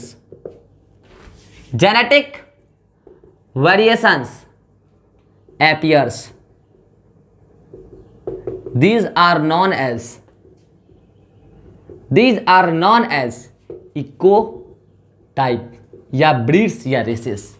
इसी को बोलते हैं इको टाइप, जहां पर लॉन्ग टाइम में रहने के बाद कुछ एक्सटर्नल और कुछ जेनेटिक वेरिएशंस दोनों आ जाए। स्टूडेंट, अब मेरा एक ऐसा कैरेक्टर है, इरिवर्सिबल कैरेक्टर है, ये चेंज नहीं हो सकता है। स्टूडेंट, मेरा आपसे सवाल है, क्या इकैट्स के बीच में इनब्रीडिंग पॉसिबल है?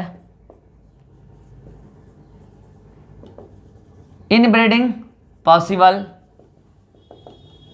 है या नहीं है, आपको बताना है। आज का तीसरा सवाल, क्वेश्चन नंबर 3, क्या इको टाइप के बीच में इनब्रीडिंग पॉसिबल है या नहीं है? आप आंसर दीजिए कमेंट में, आप आंसर जरूर दीजिए, मैं आपके आंसर का रिप्लाई जरूर दूंगा। आप आंसर देंगे तो मुझे पता चलेगा कि आप मेरे साथ कनेक्टेड हैं। बताइए आंसर। इंटरब्रीडिंग पॉसिबल है। अब आपके मन में आ रहा होगा डाउट कि क्यों है, तो सुनिए। Interbreeding possible due to having same species. किसके बीच में इंटरब्रीडिंग पॉसिबल की बात करी मैंने? In members of ecotype inbreeding possible due to having same species. ये बहुत इंपॉर्टेंट बात है। अब सुनिए, जब मैंने ये बताया कि इको टाइप के बीच में इंटरब्रीडिंग पॉसिबल है, तो बच्चा बोलता है, अरे मास्टर एक बात बता, जब ये काले लोग हो गए वो गोरे लोग हो गए, तो क्या इन दोनों के बीच में आप अलग अलग स्पीसीज नहीं बोलिएगा? अरे मेरे लाले सुन, ये डिफरेंट स्पीसीज के नहीं हुए हैं अभी। आप डिफरेंट स्पीसीज कब बोलिएगा? जब टोटली एक्सटर्नल और जेनेटिकल वेरिएशंस आ जाएं, टोटली जेनेटिकली अलग हो जाएं, इतने अलग हो जाएं कि उनको हम एक अलग स्पीसीज बोल दें, तब आप बोल सकते हैं कि उनके बीच में इंटरब्रीडिंग पॉसिबल नहीं है। अरे भाई, एक दो जीन चेंज हुए हैं यार, अफ्रीका के लोग ऑस्ट्रेलिया के लोगों में, दोनों हैं तो इंसान ही ना। नहीं विश्वास होता है तो अफ्रीका और ऑस्ट्रेलिया के लोगों को शादी करा के देख लो, बच्चा होता है कि नहीं होता है, होगा। और उसके बच्चे को आप बोलेंगे इको लाइन। क्या बोलेंगे स्टूडेंट्स? उसके बच्चे को आप बोलिएगा इको लाइन, या इसको बोलिएगा transition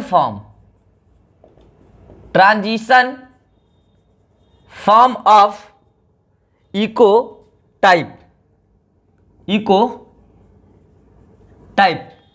transition form of ecotype, या आप इसी को बोलिएगा ऑफस्प्रिंग ऑफ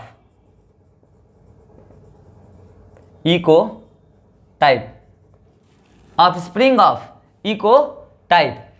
अब सवाल आता है कि इसके पास कैरेक्टर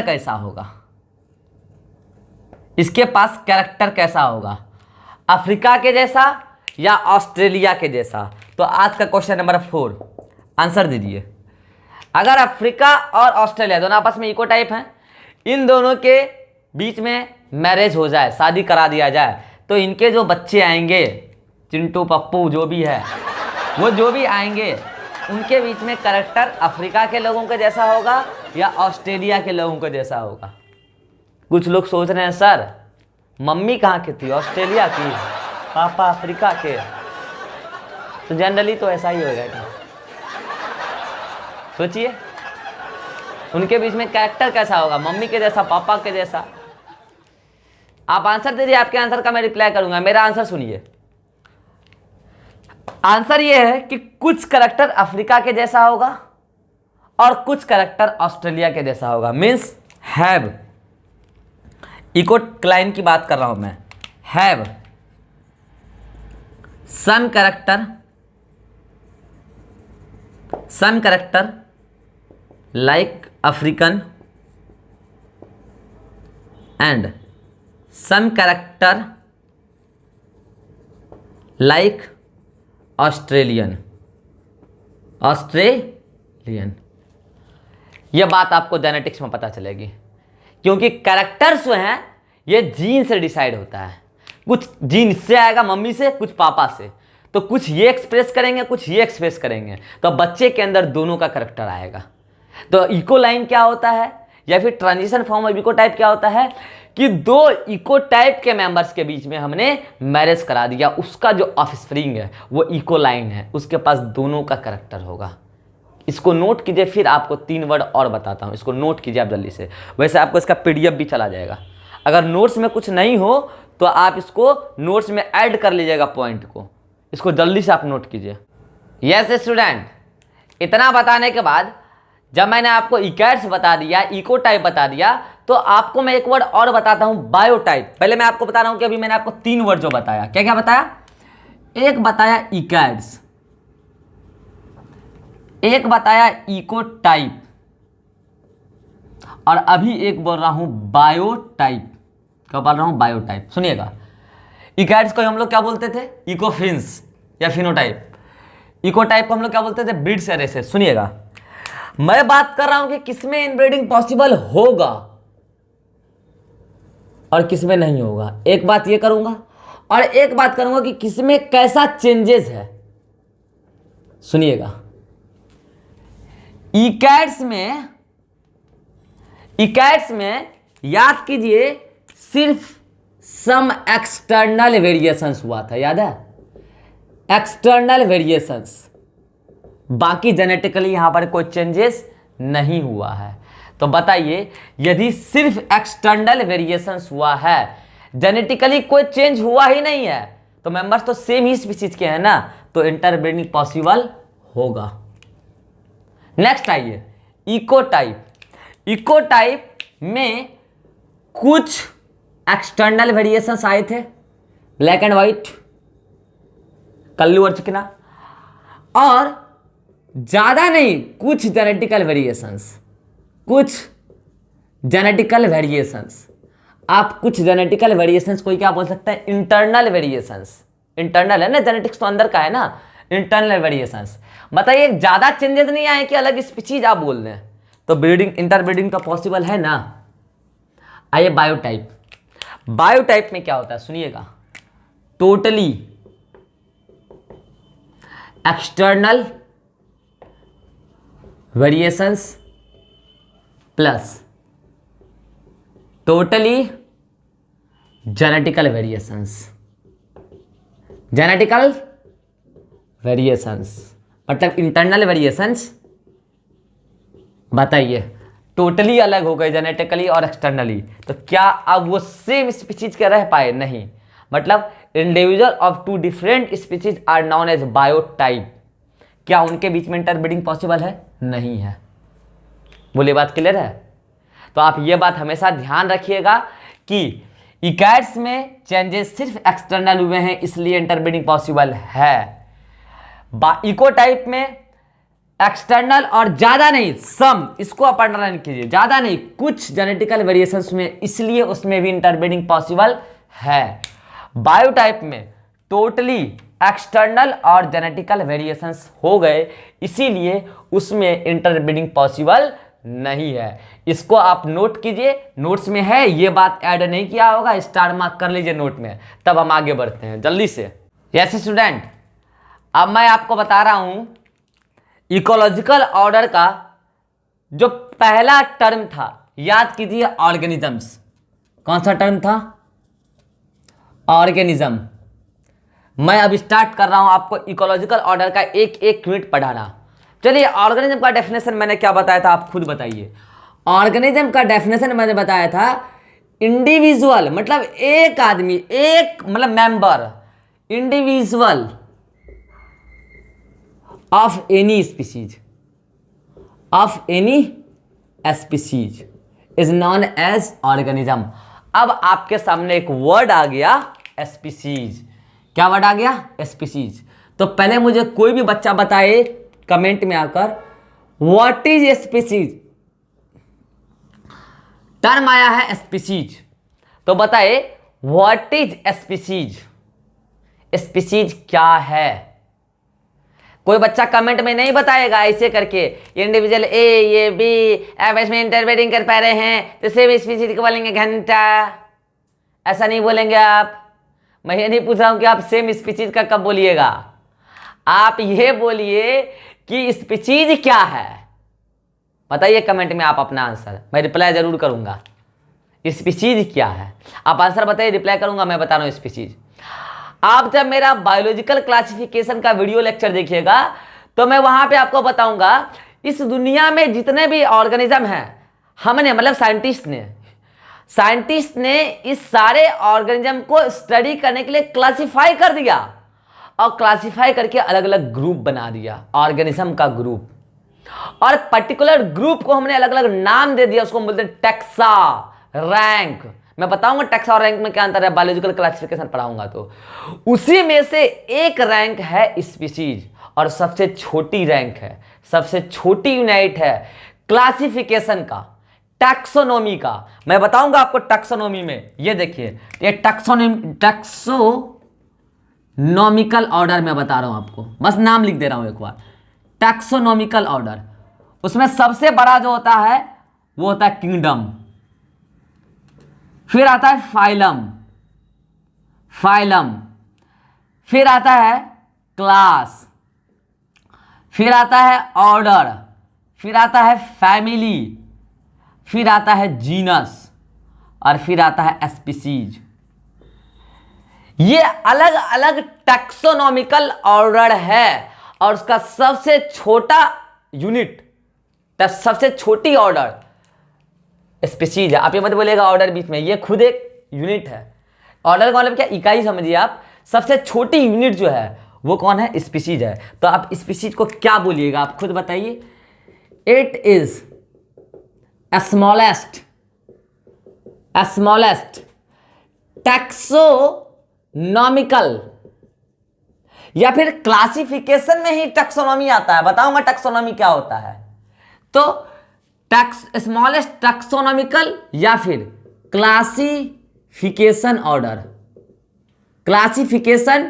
ऑर्डर या उन यूनिट बोलिए, यूनिट, यही क्या है, स्पीशीज। तो आप ये बात बोलिएगा सेम। हाँ, अब मैं ये बोलूंगा, आप किसी भी दो इंडिविजुअल को सेम स्पीशीज होने का क्या क्राइटेरिया बोलिएगा, तब आप बोलिएगा अर्नस्ट मेयर का दिया हुआ बायोलॉजिकल कॉन्सेप्ट स्पीशीज, जो कहती है कि अगर दो इंडिविजुअल आपस में नेचुरली इंटरब्रीडिंग करके फर्टाइल ऑफस्प्रिंग बना पा रहे हो तो वो दोनों इंडिविजुअल सेम स्पीशीज के कंसीडर किए जाएंगे।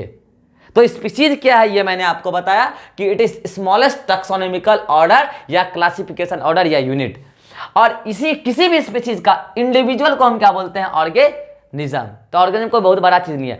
अब वर्ड आया है स्पीशीज, तो इकोलॉजी में स्पीशीज से रिलेटेड 3 वर्ड है जिससे पीएमटी में अक्सर सवाल आता है, और ये तीनों वर्ड को समझना है और इसका एग्जाम्पल से भी सवाल आता है। 3 वर्ड बता रहा हूं स्टूडेंट आपको यहां पर मैं, स्पीशीज से रिलेटेड 3 वर्ड सुनिएगा। एक वर्ड है आपके सामने, पहला एंडेमिक स्पीशीज। कौन सा, endemic species, endemic species. Next word है स्टूडेंट आपका यहां पर कीस्टोन स्पीशीज,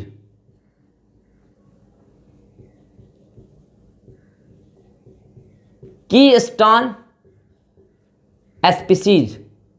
और नेक्स्ट वर्ड है स्टूडेंट आपका यहां पर critical link species, critical link species.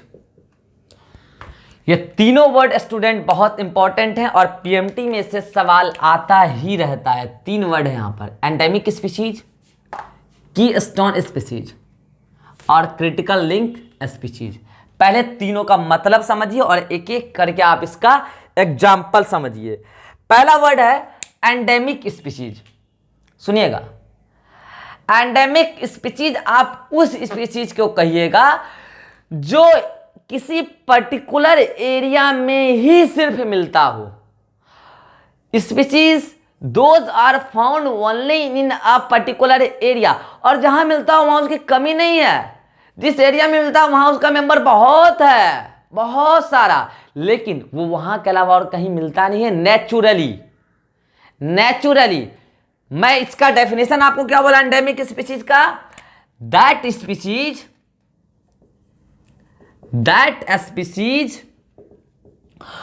which are naturally found only in a particular area। सिर्फ पर्टिकुलर एरिया में नेचुरली मिल रहा हो। तो ऐसा कैसे हुआ?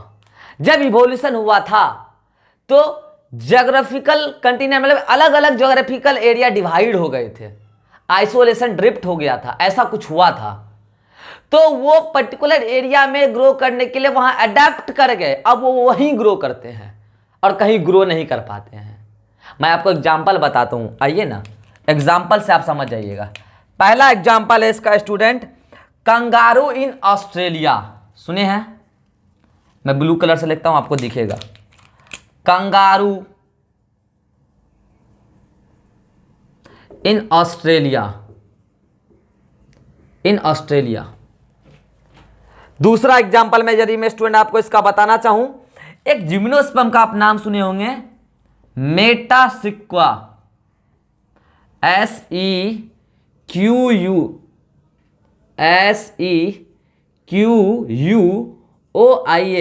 मेटासिक्वा इन वैली ऑफ चाइना। अभी सबको मैं एक्सप्लेन कर दूंगा, पहले मैं सारा एग्जाम्पल आपको लिख देता हूं। थर्ड एग्जाम्पल है mango in tropical region, in tropical region. Fourth example है कीवी इन न्यूजीलैंड। सुनिएगा, चारों एग्जाम्पल इंपॉर्टेंट है। ऐसे तो एग्जाम्पल बहुत सारे हैं जो आपके पूछे आने के चांसेस है, पूछेंगे वो बता रहा हूं मैं। कंगारू इन ऑस्ट्रेलिया सिर्फ ऑस्ट्रेलिया में ही मिलता है नेचुरली, वो वहां अडेप्ट कर गया। जब इवोल्यूशन का कहानी में सुनाऊंगा तो मैं आपको बताऊंगा वो वहां अडेप्ट कर गया, वहीं पर वो अडेप्ट किया है और कहीं नहीं ग्रो करता। फिर आप बोलिएगा सर मैंने जू में देखा भारत में। अरे आपने जू में जो देखा वो हम स्टडी करने के लिए, बच्चों को दिखाने के लिए, स्टडी पर्पज से हम लाए हैं ऑस्ट्रेलिया से। वो आपको यहाँ मिला नहीं था नेचुरली, यहाँ वो नेचुरली रहता नहीं है। हम उसको कोशिश किए हैं वैसा इन्वायरमेंट देने का ताकि वो जिंदा रह सके, अदरवाइज उसका आपको बहुत सारा मेंबर्स कहाँ मिलेगा? ऑस्ट्रेलिया में, और सिर्फ ऑस्ट्रेलिया में ही मिलेगा। बाकी जहाँ मिला आप स्टडी पर्पज से लेकर गए हैं। तो ये ऑस्ट्रेलिया का क्या हो गया? कंगारू एंडेमिक स्पीशीज, सिर्फ वहीं मिलता है नेचुरली। नेक्स्ट है मेटासिक्वा in valley of China. China की घाटी में एक जिम्नोस्पर्म प्लांट मिलता है। ये क्या है? Gymnosperm, gymnosperm plant, plant kingdom में आप पढ़े होंगे। जिम्नोस्पर्म प्लांट है, ये लिविंग फॉसिल्स है। ये जिम्नोस्पर्म प्लांट सिर्फ चाइना की घाटी में ही मिलता है। तो ये वैली ऑफ चाइना का क्या हो गया? एंडेमिक स्पीशीज हो गया। कौन? मेटासिक्वा। पता है हम लोग आम अभी खाने वाले आम कुछ दिनों में आ जाएगा। ये मैंगो हमारे ही रीजन में उगता है, नो डाउट। यहां से हम बहुत जगह ट्रांसपोर्ट करते हैं, वहां भी आम गया, लेकिन वो वहां आम उगता नहीं है, वो यहीं उगता है। नो डाउट यहां से सीड लेके जाएंगे, वहां वैसा कोशिश करेंगे एनवायरनमेंट देने का, वहां के किसान तो उगा सकते हैं, लेकिन ये मैंगो हमारे ट्रॉपिकल रीजन का है, इसलिए मैंगो ट्रॉपिकल रीजन का क्या हो गया? Endemic species. कीवी एक बर्ड है स्टूडेंट, मैं एनिमल किंगडम में बताता हूं। कीवी एक बर्ड है, ये न्यूजीलैंड की बर्ड है, ये सिर्फ वहीं मिलती है। आप अब उसको वहां से पकड़ के ले आइए यहां पर, और यहां पर आप जू में रख लीजिए, तो वो अलग बात, आप स्टडी पर्पज से ले आए, जबरदस्ती ले आए, लेकिन नेचुरली कीवी न्यूजीलैंड में ही मिलता है। तो कीवी न्यूजीलैंड का क्या हो गया? Endemic species. तो एंडेमिक स्पीशीज वो स्पीशीज है जो सिर्फ एक पर्टिकुलर एरिया में ही मिलता है, उसको हम लोग क्या बोलते हैं स्टूडेंट? Endemic species. पहला एग्जांपल कंगारू इन रेड, दूसरा एग्जांपल मैंने आपको बताया मेटासिक्वा इन वैली ऑफ चाइना, अगला एग्जांपल मैंने आपको बताया मैंगो इन ट्रॉपिकल रीजन, और एक और एग्जांपल जो है इंपॉर्टेंट, कीवी इन न्यूजीलैंड। तो ये था स्टूडेंट आपका एंडेमिक स्पीशीज।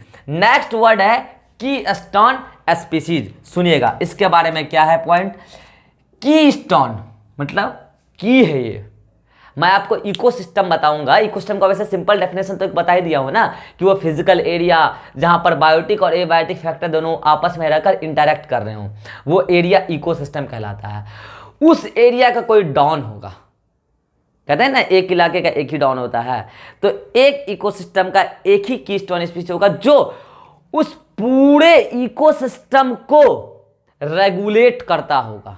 इकोसिस्टम की स्ट्रक्चर को मेंटेन करता होगा, वो ऑर्गेनिज्म नो डाउट नंबर में कम होगा, डॉन बहुत नहीं होते, नंबर कम होता है उनका, लेकिन उन डॉन के सारे पर पूरा इलाका चलता है। नो डाउट उसका बायोमास कम होगा, मैं बायोमास टर्म आगे बताऊंगा आपको, नेक्स्ट लेक्चर में आने के साथ ही बताऊंगा बायोमास।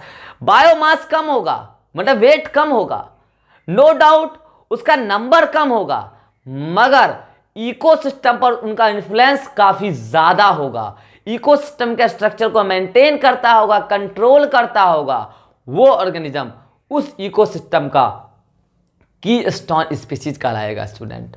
तो कीस्टोन स्पीशीज में आप क्या बोलिएगा, that species which are minimum in number or less in biomass but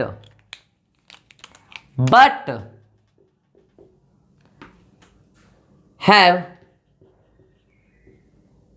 very important role in influence of ecosystem are known as, student क्या बोलेगा आप उसको, कीस्टोन स्पीशीज। मैं अगर आपको इसका एग्जाम्पल बताने की कोशिश करूं स्टूडेंट, तो मैं इसका एग्जाम्पल आपको बताऊं, पॉपुलर एग्जाम्पल है, क्या बताना है इसमें सुनिए। एग्जाम्पल पहला, लायन इन फॉरेस्ट। दूसरा एग्जाम्पल, पहला एग्जाम्पल समझिए। लायन, आपको पता है कि जंगल में लायन पूरे इकोसिस्टम को कंट्रोल करता है। अगर लायन नहीं होगा तो वहां डियर का नंबर बढ़ जाएगा, फिर वो रैबिट को ज़्यादा खाएगा। अगर रैबिट को ज़्यादा खाने लगेगा तो रैबिट नहीं बचेगा, तो फिर बाद में डियर भी भूख से मरेगा, और डियर को खाता लायन, फिर लायन को दिक्कत हो जाएगा। लेकिन लायन करता क्या है, डियर का नंबर घटा के रखता है, पूरा नहीं खाता है, डियर का नंबर घटा के रखता है। तो डियर रैबिट को कम खाता है, तो रैबिट घास कम खाता है, कुल मिलाकर पूरे इकोसिस्टम को कंट्रोल करके रखता है। वो कौन है student, lion in forest, keystone species. Next example है कंगारू रैट इन डिजर्ट। कौन, कंगारू रैट इन डिजर्ट। पता है स्टूडेंट, ये कंगारू रैट क्या खाता है, सीड खाता है। क्या खाता है, इट्स सीड खाने वाला है भाई साहब, ये सीड खाते हैं। ये डिजर्ट में कोई प्लांट दूर दूर तक जल्दी मिलता है क्या, नहीं ना, जीरोफिटिक प्लांट थोड़ा बहुत। ये सीड खाकर, और ये कंगारू रैट है, तो ये सीड खाकर दूसरे एनिमल को एज अ फूड अपना फ्लैश देता है। मतलब कोई रैट को खाता होगा, कंगारू रैट को, तो कोई इस पर डिपेंड होगा ना, और कोई उसको खाता होगा। इसका मतलब उस वहां पर प्लांट बहुत ज्यादा नहीं है, फूड वगैरह नहीं है, मगर ये सीड खाने की हैबिट रखा हुआ है। तो ऐसे उस इकोसिस्टम के बहुत सारे ऑर्गेनिज्म को फूड अवेलेबल हो पा रहा है। इसका नंबर वहां कम है, नो डाउट, बायोमास कम है, लेकिन इकोसिस्टम को कंट्रोल कर रहा है ये, क्योंकि ये सीड खा रहा है। तो पूरे इकोसिस्टम में अलग अलग ऑर्गेनिज्म को फूड अवेलेबल हो जा रहा है, फूड चेन में ये अपना इंपॉर्टेंट रोल दिखा रहा है। फूड चेन हम आगे पढ़ेंगे। तो ये हो गया कहाँ, डिजर्ट का कीस्टोन स्पीशीज। फॉरेस्ट का कौन हो गया, लायन। एक मैं बता रहा हूं आपको, फिग ट्री, अंजीर का पौधा जानते हैं ना, पेड़, fig tree in tropical region during summer season.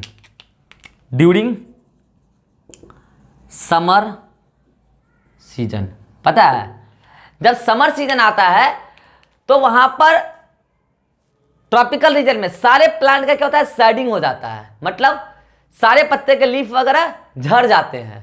अगर लीफ वगैरह झड़ जाते हैं तो फूड का लीफ ही ना बनाता, फोटोसिंथेसिस करके, तो फूड तो वहां अवेलेबल हो नहीं पाएगा। मगर फिग ट्री का जो फ्रूट्स होता है वो बचा रहता है, तो वहां पर डायरेक्टली इनडायरेक्टली सारे ऑर्गेनिज्म समर सीजन में ट्रॉपिकल रीजन में फिग ट्री पर डायरेक्टली इनडायरेक्टली फूड के लिए डिपेंड करते हैं। तो बताइए पूरे इकोसिस्टम को समर सीजन में फिग ट्री ने मेंटेन करके रखा कि नहीं रखा। इसका नंबर कम होगा, बहुत ज़्यादा नंबर नहीं होगा, बायोमास कम होगा, लेकिन इकोसिस्टम को मेंटेन करके रखा समर सीजन में। यह नहीं होता तो पूरा इकोसिस्टम कोलैप्स कर जाता। इसीलिए फिग ट्री को समर सीजन में ट्रॉपिकल रीजन का क्या बोला हमने, की स्टोन स्पीसीज। तो की स्टोन स्पीसीज का ये तीनों एग्जाम्पल बहुत ही पॉपुलर है। नेक्स्ट टर्म क्या है स्टूडेंट, क्रिटिकल लिंक स्पीसीज। तो क्रिटिकल लिंक स्पीसीज क्या होता है, क्रिटिकल मतलब समझ रहे हैं आप, क्रिटिकल मतलब क्या होता है, बहुत इंपॉर्टेंट, लिंक मतलब कनेक्टिंग। ये वो ऑर्गेनिज्म है, वो स्पीसीज है जो दो ऑर्गेनिज्म के बीच में कनेक्टिंग हो, मीडिएटर हो, या फिर ऑर्गेनिज्म एंड इन्वायरमेंट के बीच का कनेक्टिंग हो, मीडिएटर हो, ऐसा स्पीसीज कहलाएगा क्रिटिकल लिंक स्पीसीज। मैं इसमें क्या लिख सकता हूं, स्पीसीज कनेक्टिंग स्पीसीज, ऐसे बोलिए आप, connecting species between two organism, और ऑर्गेनिज्म विथ इन्वायरमेंट। आइए ना आपको हम एग्जाम्पल से बता रहे हैं, आपको समझ में आ जाएगा। मैंने क्या बोला कि दो स्पीसीज के बीच का कनेक्टिंग हो तो भी क्रिटिकल लिंक स्पीसीज, एक स्पीसीज और इन्वायरमेंट के बीच का कनेक्टिंग लिंक हो तो भी क्रिटिकल लिंक स्पीसीज। आपको हम एग्जांपल से समझा रहे, आइए ना। ये देखिए एक युक्का प्लांट, आप सुने होंगे, फ्लावरिंग प्लांट है युक्का प्लांट, एक यहां पर युक्का प्लांट, ठीक है। आपको पता है युक्का प्लांट फ्लावरिंग प्लांट है, उनके बीच में पॉलिनेटर चाहिए, एक मेल प्लांट से फीमेल प्लांट तक कोई पॉलन ग्रेन लेके जाएगा तो पॉलिनेशन होगा। ये सब आप सेक्सुअल रिप्रोडक्शन फ्लावरिंग प्लांट में पढ़ेंगे। पॉलिनेशन होगा तो नया स्पीसीज आएगा। तो इस पॉलन को ले जाने के लिए कोई एक मीडिएटर चाहिए, और वो कौन है, प्रोन्यूबा मॉथ। कौन है, प्रोन्यूबा मॉथ, एक प्रकार का तितली है प्रोन्यूबा मॉथ, ठीक है। ये प्रोन्यूबा मॉथ भाई साहब क्या करते हैं, ये लीजिए तितली है, ठीक है। ये प्रोन्यूबा मॉथ भाई साहब क्या करते हैं, इन प्लांट के पास जब आए, मैं आगे बताऊंगा इंटरेक्शंस में क्यों आए, फूड लेने के लिए आए थे। इन प्लांट के पास जब आए तो इनके बॉडी में क्या चिपक गया, पॉलन। फिर जब ये इस प्लांट के पास गए तो वहां भी फूड के ले गए थे, तो ये पॉलन उस प्लांट पर ट्रांसफर हो गया। बताइए ये प्रोन्यूबा मॉथ इस युक्का प्लांट से, युक्का प्लांट है और ये भी युक्का प्लांट है, तो बताइए ये दो ऑर्गेनिज्म हो गया ना। ऑर्गेनिज्म क्या होता है, इंडिविजुअल ऑफ सेम स्पीसीज, हो सकता है डिफरेंट स्पीसीज के भी हो।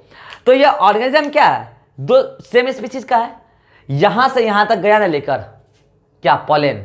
तो बताइए इस दोनों युक्का प्लांट के बीच का कनेक्टर हुआ कि नहीं हुआ, मीडिएटर हुआ कि नहीं हुआ। तो आप इस युक्का प्लांट को, इस प्रोन्यूबा मॉथ को क्या बोलिएगा, बोलिए, नहीं बोलिएगा, critical link species of yucca plant, बोलिए, बोलिएगा। ऑर्गेनिज्म के बीच में, टू ऑर्गेनिज्म के बीच में कनेक्टिंग। चलिए ना अगला एग्जांपल आपको हम बताते हैं और आप समझिएगा। एग्जांपल 2,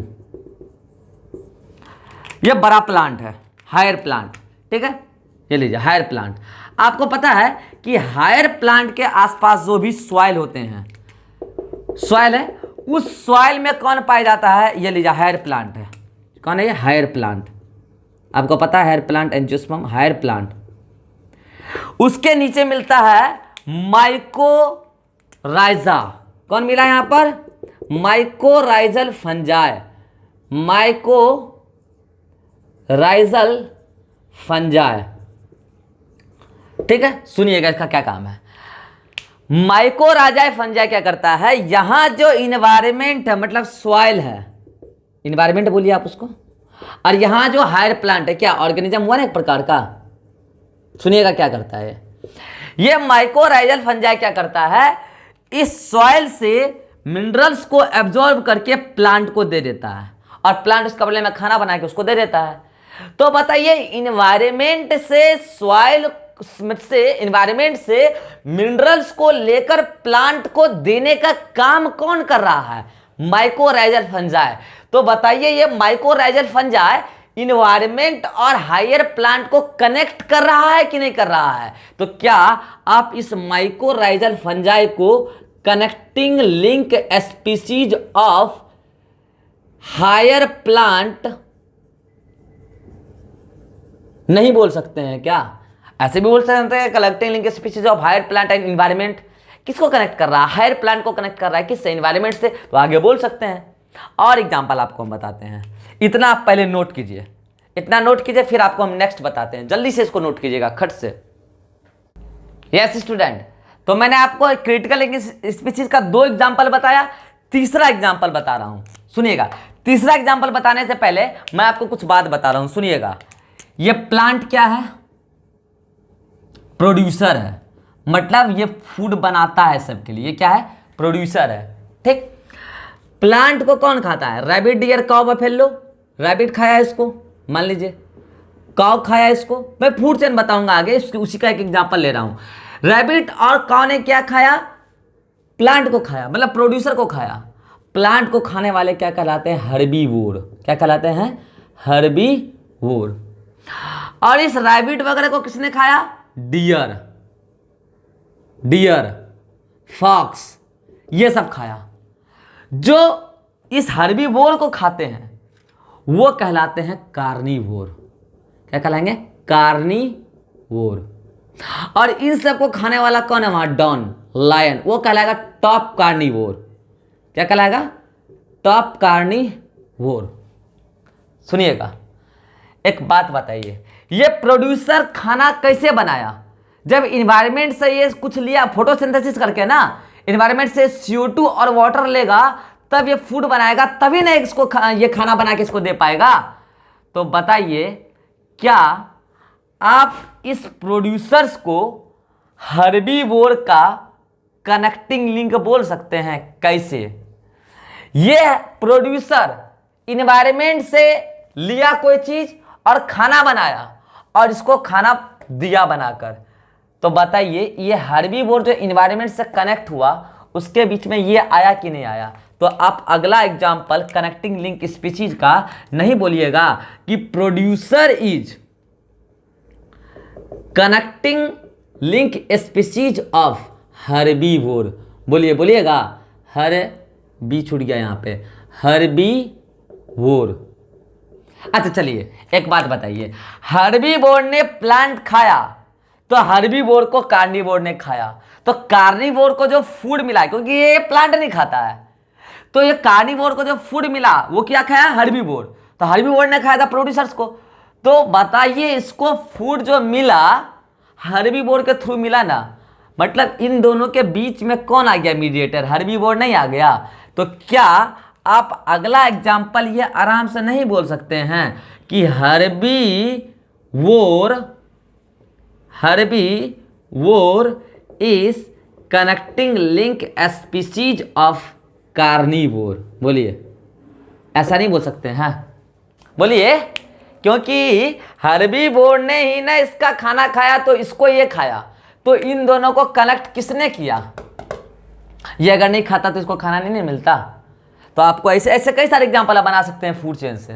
तो ये दोनों तो खैर पॉपुलर एग्जाम्पल है, ये मैंने और कॉमन एग्जाम्पल बताया आपको। तो ये थे 3 प्रकार के स्पीशीज स्टूडेंट। कौन कौन? एक बताया मैंने आपको, अभी जो मिटा दिया मैंने यहाँ पर, एंडेमिक स्पीशीज, एक कीस्टोन स्पीशीज और एक क्रिटिकल लिंक स्पीशीज, और सबके अलग अलग एग्जाम्पल्स बताए। सुनिएगा, एक टर्म आया था जब मैं आपको कीस्टोन स्पीशीज बता रहा था, तो एक टर्म आया था बायोमास, आया था ना? कौन सा टर्म आया था?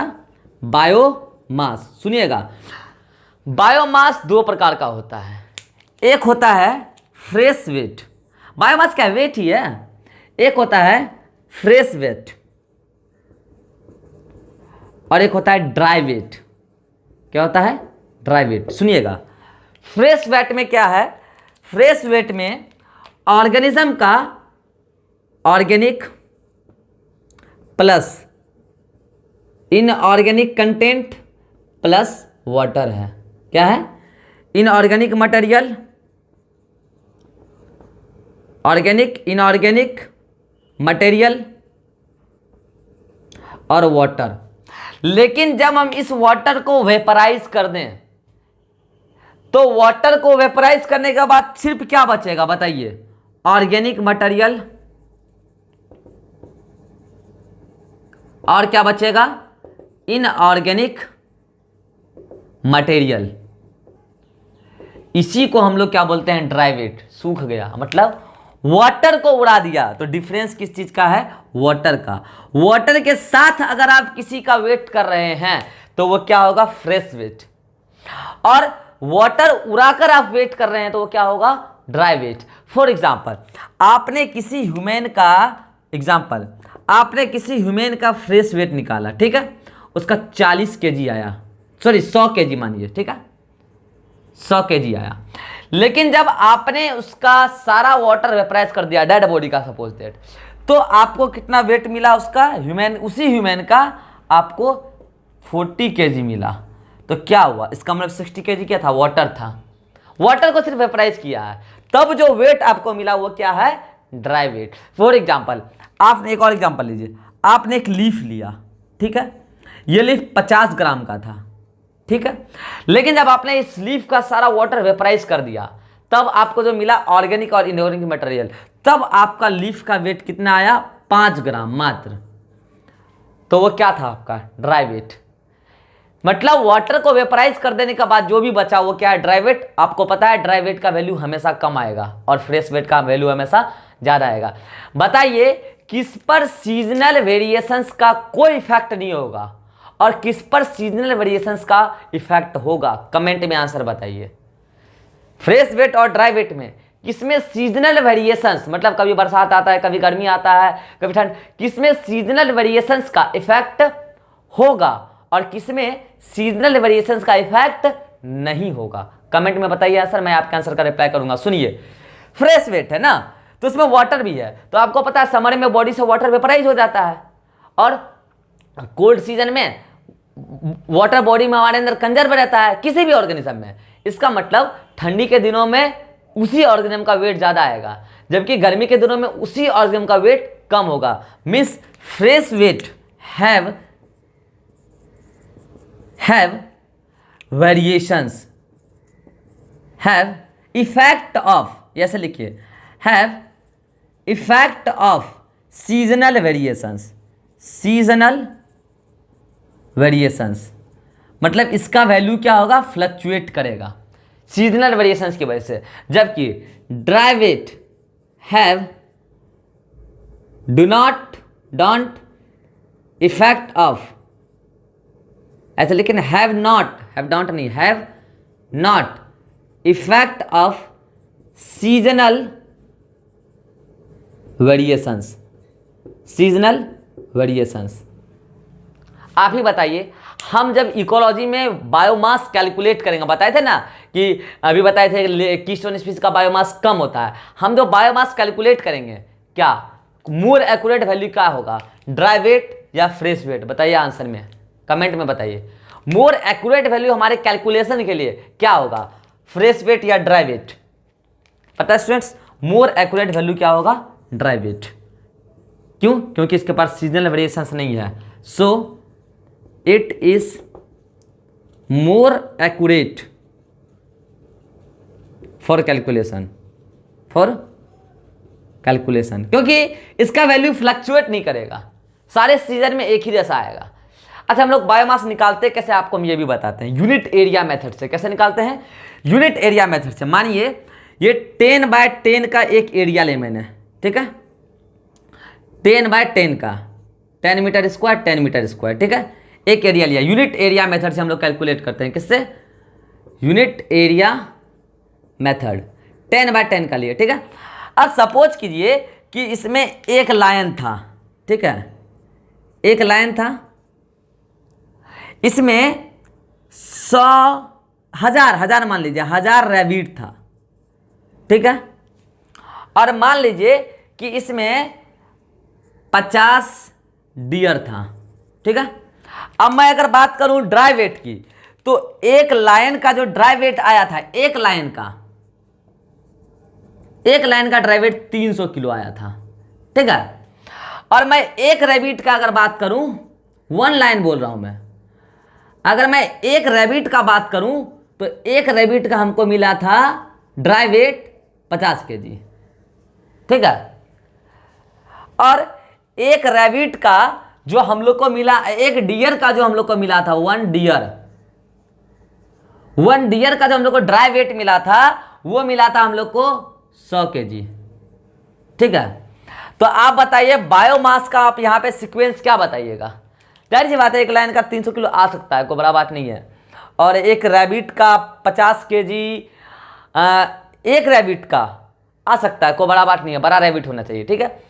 और एक डियर का 100 केजी आ सकता है। फॉर एग्जांपल मैंने लिया है, कोई बड़ा बात नहीं है, आ सकता है, ठीक है। एग्जांपल लिया है, नहीं भी आ सकता, कोई वैल्यू नहीं। अब सुनिए, अगर आपको इस एग्जांपल के अकॉर्डिंग मैं बात करूं तो आप क्या बोलिएगा, सीक्वेंस क्या होगा? आप मल्टीप्लाई भी तो कीजिएगा। अगर एक लायन का आया है 300, तो लायन तो एक ही है, तो 300 आया लायन का, किसका? लायन का, ठीक। एक रैबिट का आता है 50 किलो, लेकिन रैबिट कितना है यहाँ पे? 1000, तो कितना आ जाएगा? 50,000। बोलिए, आ जाएगा 50,000 किलो। किसका? सारे इस पूरे एरिया का मैं बात कर रहा हूं, यूनिट एरिया मेथड से निकालता है, मैं पूरे एरिया में बात करूंगा कितना है रैबिट। तो 1000 है, एक का आता है 50 किलो, तो पूरे का कितना आएगा? 50 केजी। तो ये किसका हो गया? रैबिट का, ठीक है, 50,000 केजी। और एक डियर का आता है 100 किलो, लेकिन यहाँ पर डियर कितना है? 50, तो 100 गुना 50, तो ये 5,000 केजी आ जाएगा। 5,000 केजी किसका? डियर का। तो बताइए सबसे अधिक बायोमास किसका आया? सबसे अधिक बायोमास आया रैबिट का, उससे कम आया डियर का, सबसे कम आया लायन का। देखिए हम आपको बताए थे ना, लायन का बायोमास सबसे कम है क्योंकि उसका नंबर कम है, नंबर भी कम, बायोमास भी कम, लेकिन फिर भी वो कीस्टोन स्पीशीज है। क्यों? क्योंकि वो डियर का नंबर कंट्रोल करता है, तो डियर के नंबर के कंट्रोल करने से रैबिट का नंबर कंट्रोल, तो घास का अमाउंट भी कंट्रोल, तो पूरा इकोसिस्टम कंट्रोल। इसीलिए इसको हम लायन को क्या बोले थे? Keystone species. हम लोग यूनिट एरिया मेथड से निकालते हैं क्या? बायोमास। मोर एक्यूरेट वैल्यू कौन है? Dry wait. इसका पीडीएफ आपको चला जाएगा, आपको नोट करना है तो नोट कर लीजिएगा लास्ट में, वैसे पीडीएफ आपको चला जाएगा। तो आज के लेक्चर में हमने क्या पढ़ा? स्टार्टिंग में टाइप्स ऑफ इकोलॉजी पढ़ा, ऑर्टिकोलॉजी, साइनिकोलॉजी। फिर हम स्टार्ट किया आपको पॉपुलेशन में 3-4 टर्म बताना, local population, sister population, Meta population. फिर आपको हम ऑर्गेनिज्म पर आ गए, और नहीं, और 2 टर्म बताए आपको, इकैट्स और इकोटाइप, और अलग से बायोटाइप भी बताए। फिर आपको हम ऑर्गेनिज्म बताने लगे। फिर ऑर्गेनिज्म में आपको हम 3 टाइप स्पीशीज बताए, स्पीशीज क्या होता है, और स्पीशीज में 3 टाइप के स्पीशीज बताए, एंडेमिक स्पीशीज, कीस्टोन स्पीशीज और क्रिटिकल स्पीशीज, सबके एग्जाम्पल भी बताए। और लास्ट में बायोमास के कैलकुलेशन का मेथड भी बताए थे, यूनिट एरिया मेथड से निकालते हैं। बच्चों नेक्स्ट वीडियो में हम लोग पढ़ेंगे कम्युनिटी डिटेल में पढ़ेंगे, और कम्युनिटी का क्या फिजिकल कैरेक्टरिस्टिक्स होता है, इकोलॉजिकल कैरेक्टरिस्टिक्स होता है, इसको भी हम लोग डिटेल में समझेंगे। तो नेक्स्ट लेक्चर देखना ना भूलें, कम्युनिटी पढ़ने वाले हम लोग नेक्स्ट लेक्चर में। जो भी बच्चे मेरा इकोलॉजी का या फिर कोई भी वीडियो पहली बार देख रहे हैं, वो अभी के अभी चैनल को सब्सक्राइब करें, ताकि आपको हर वीडियो सबसे पहले पहुंचे। ठीक है बच्चों, पढ़ाई करते रहिए। आपको नोट्सबुक नीचे डिस्क्रिप्शन में लिंक में मिल जाता है, कोई डाउट हो तो पूछिए। ठीक है बच्चों, मिलते हैं हम लोग नेक्स्ट लेक्चर में। Bye bye, thank you.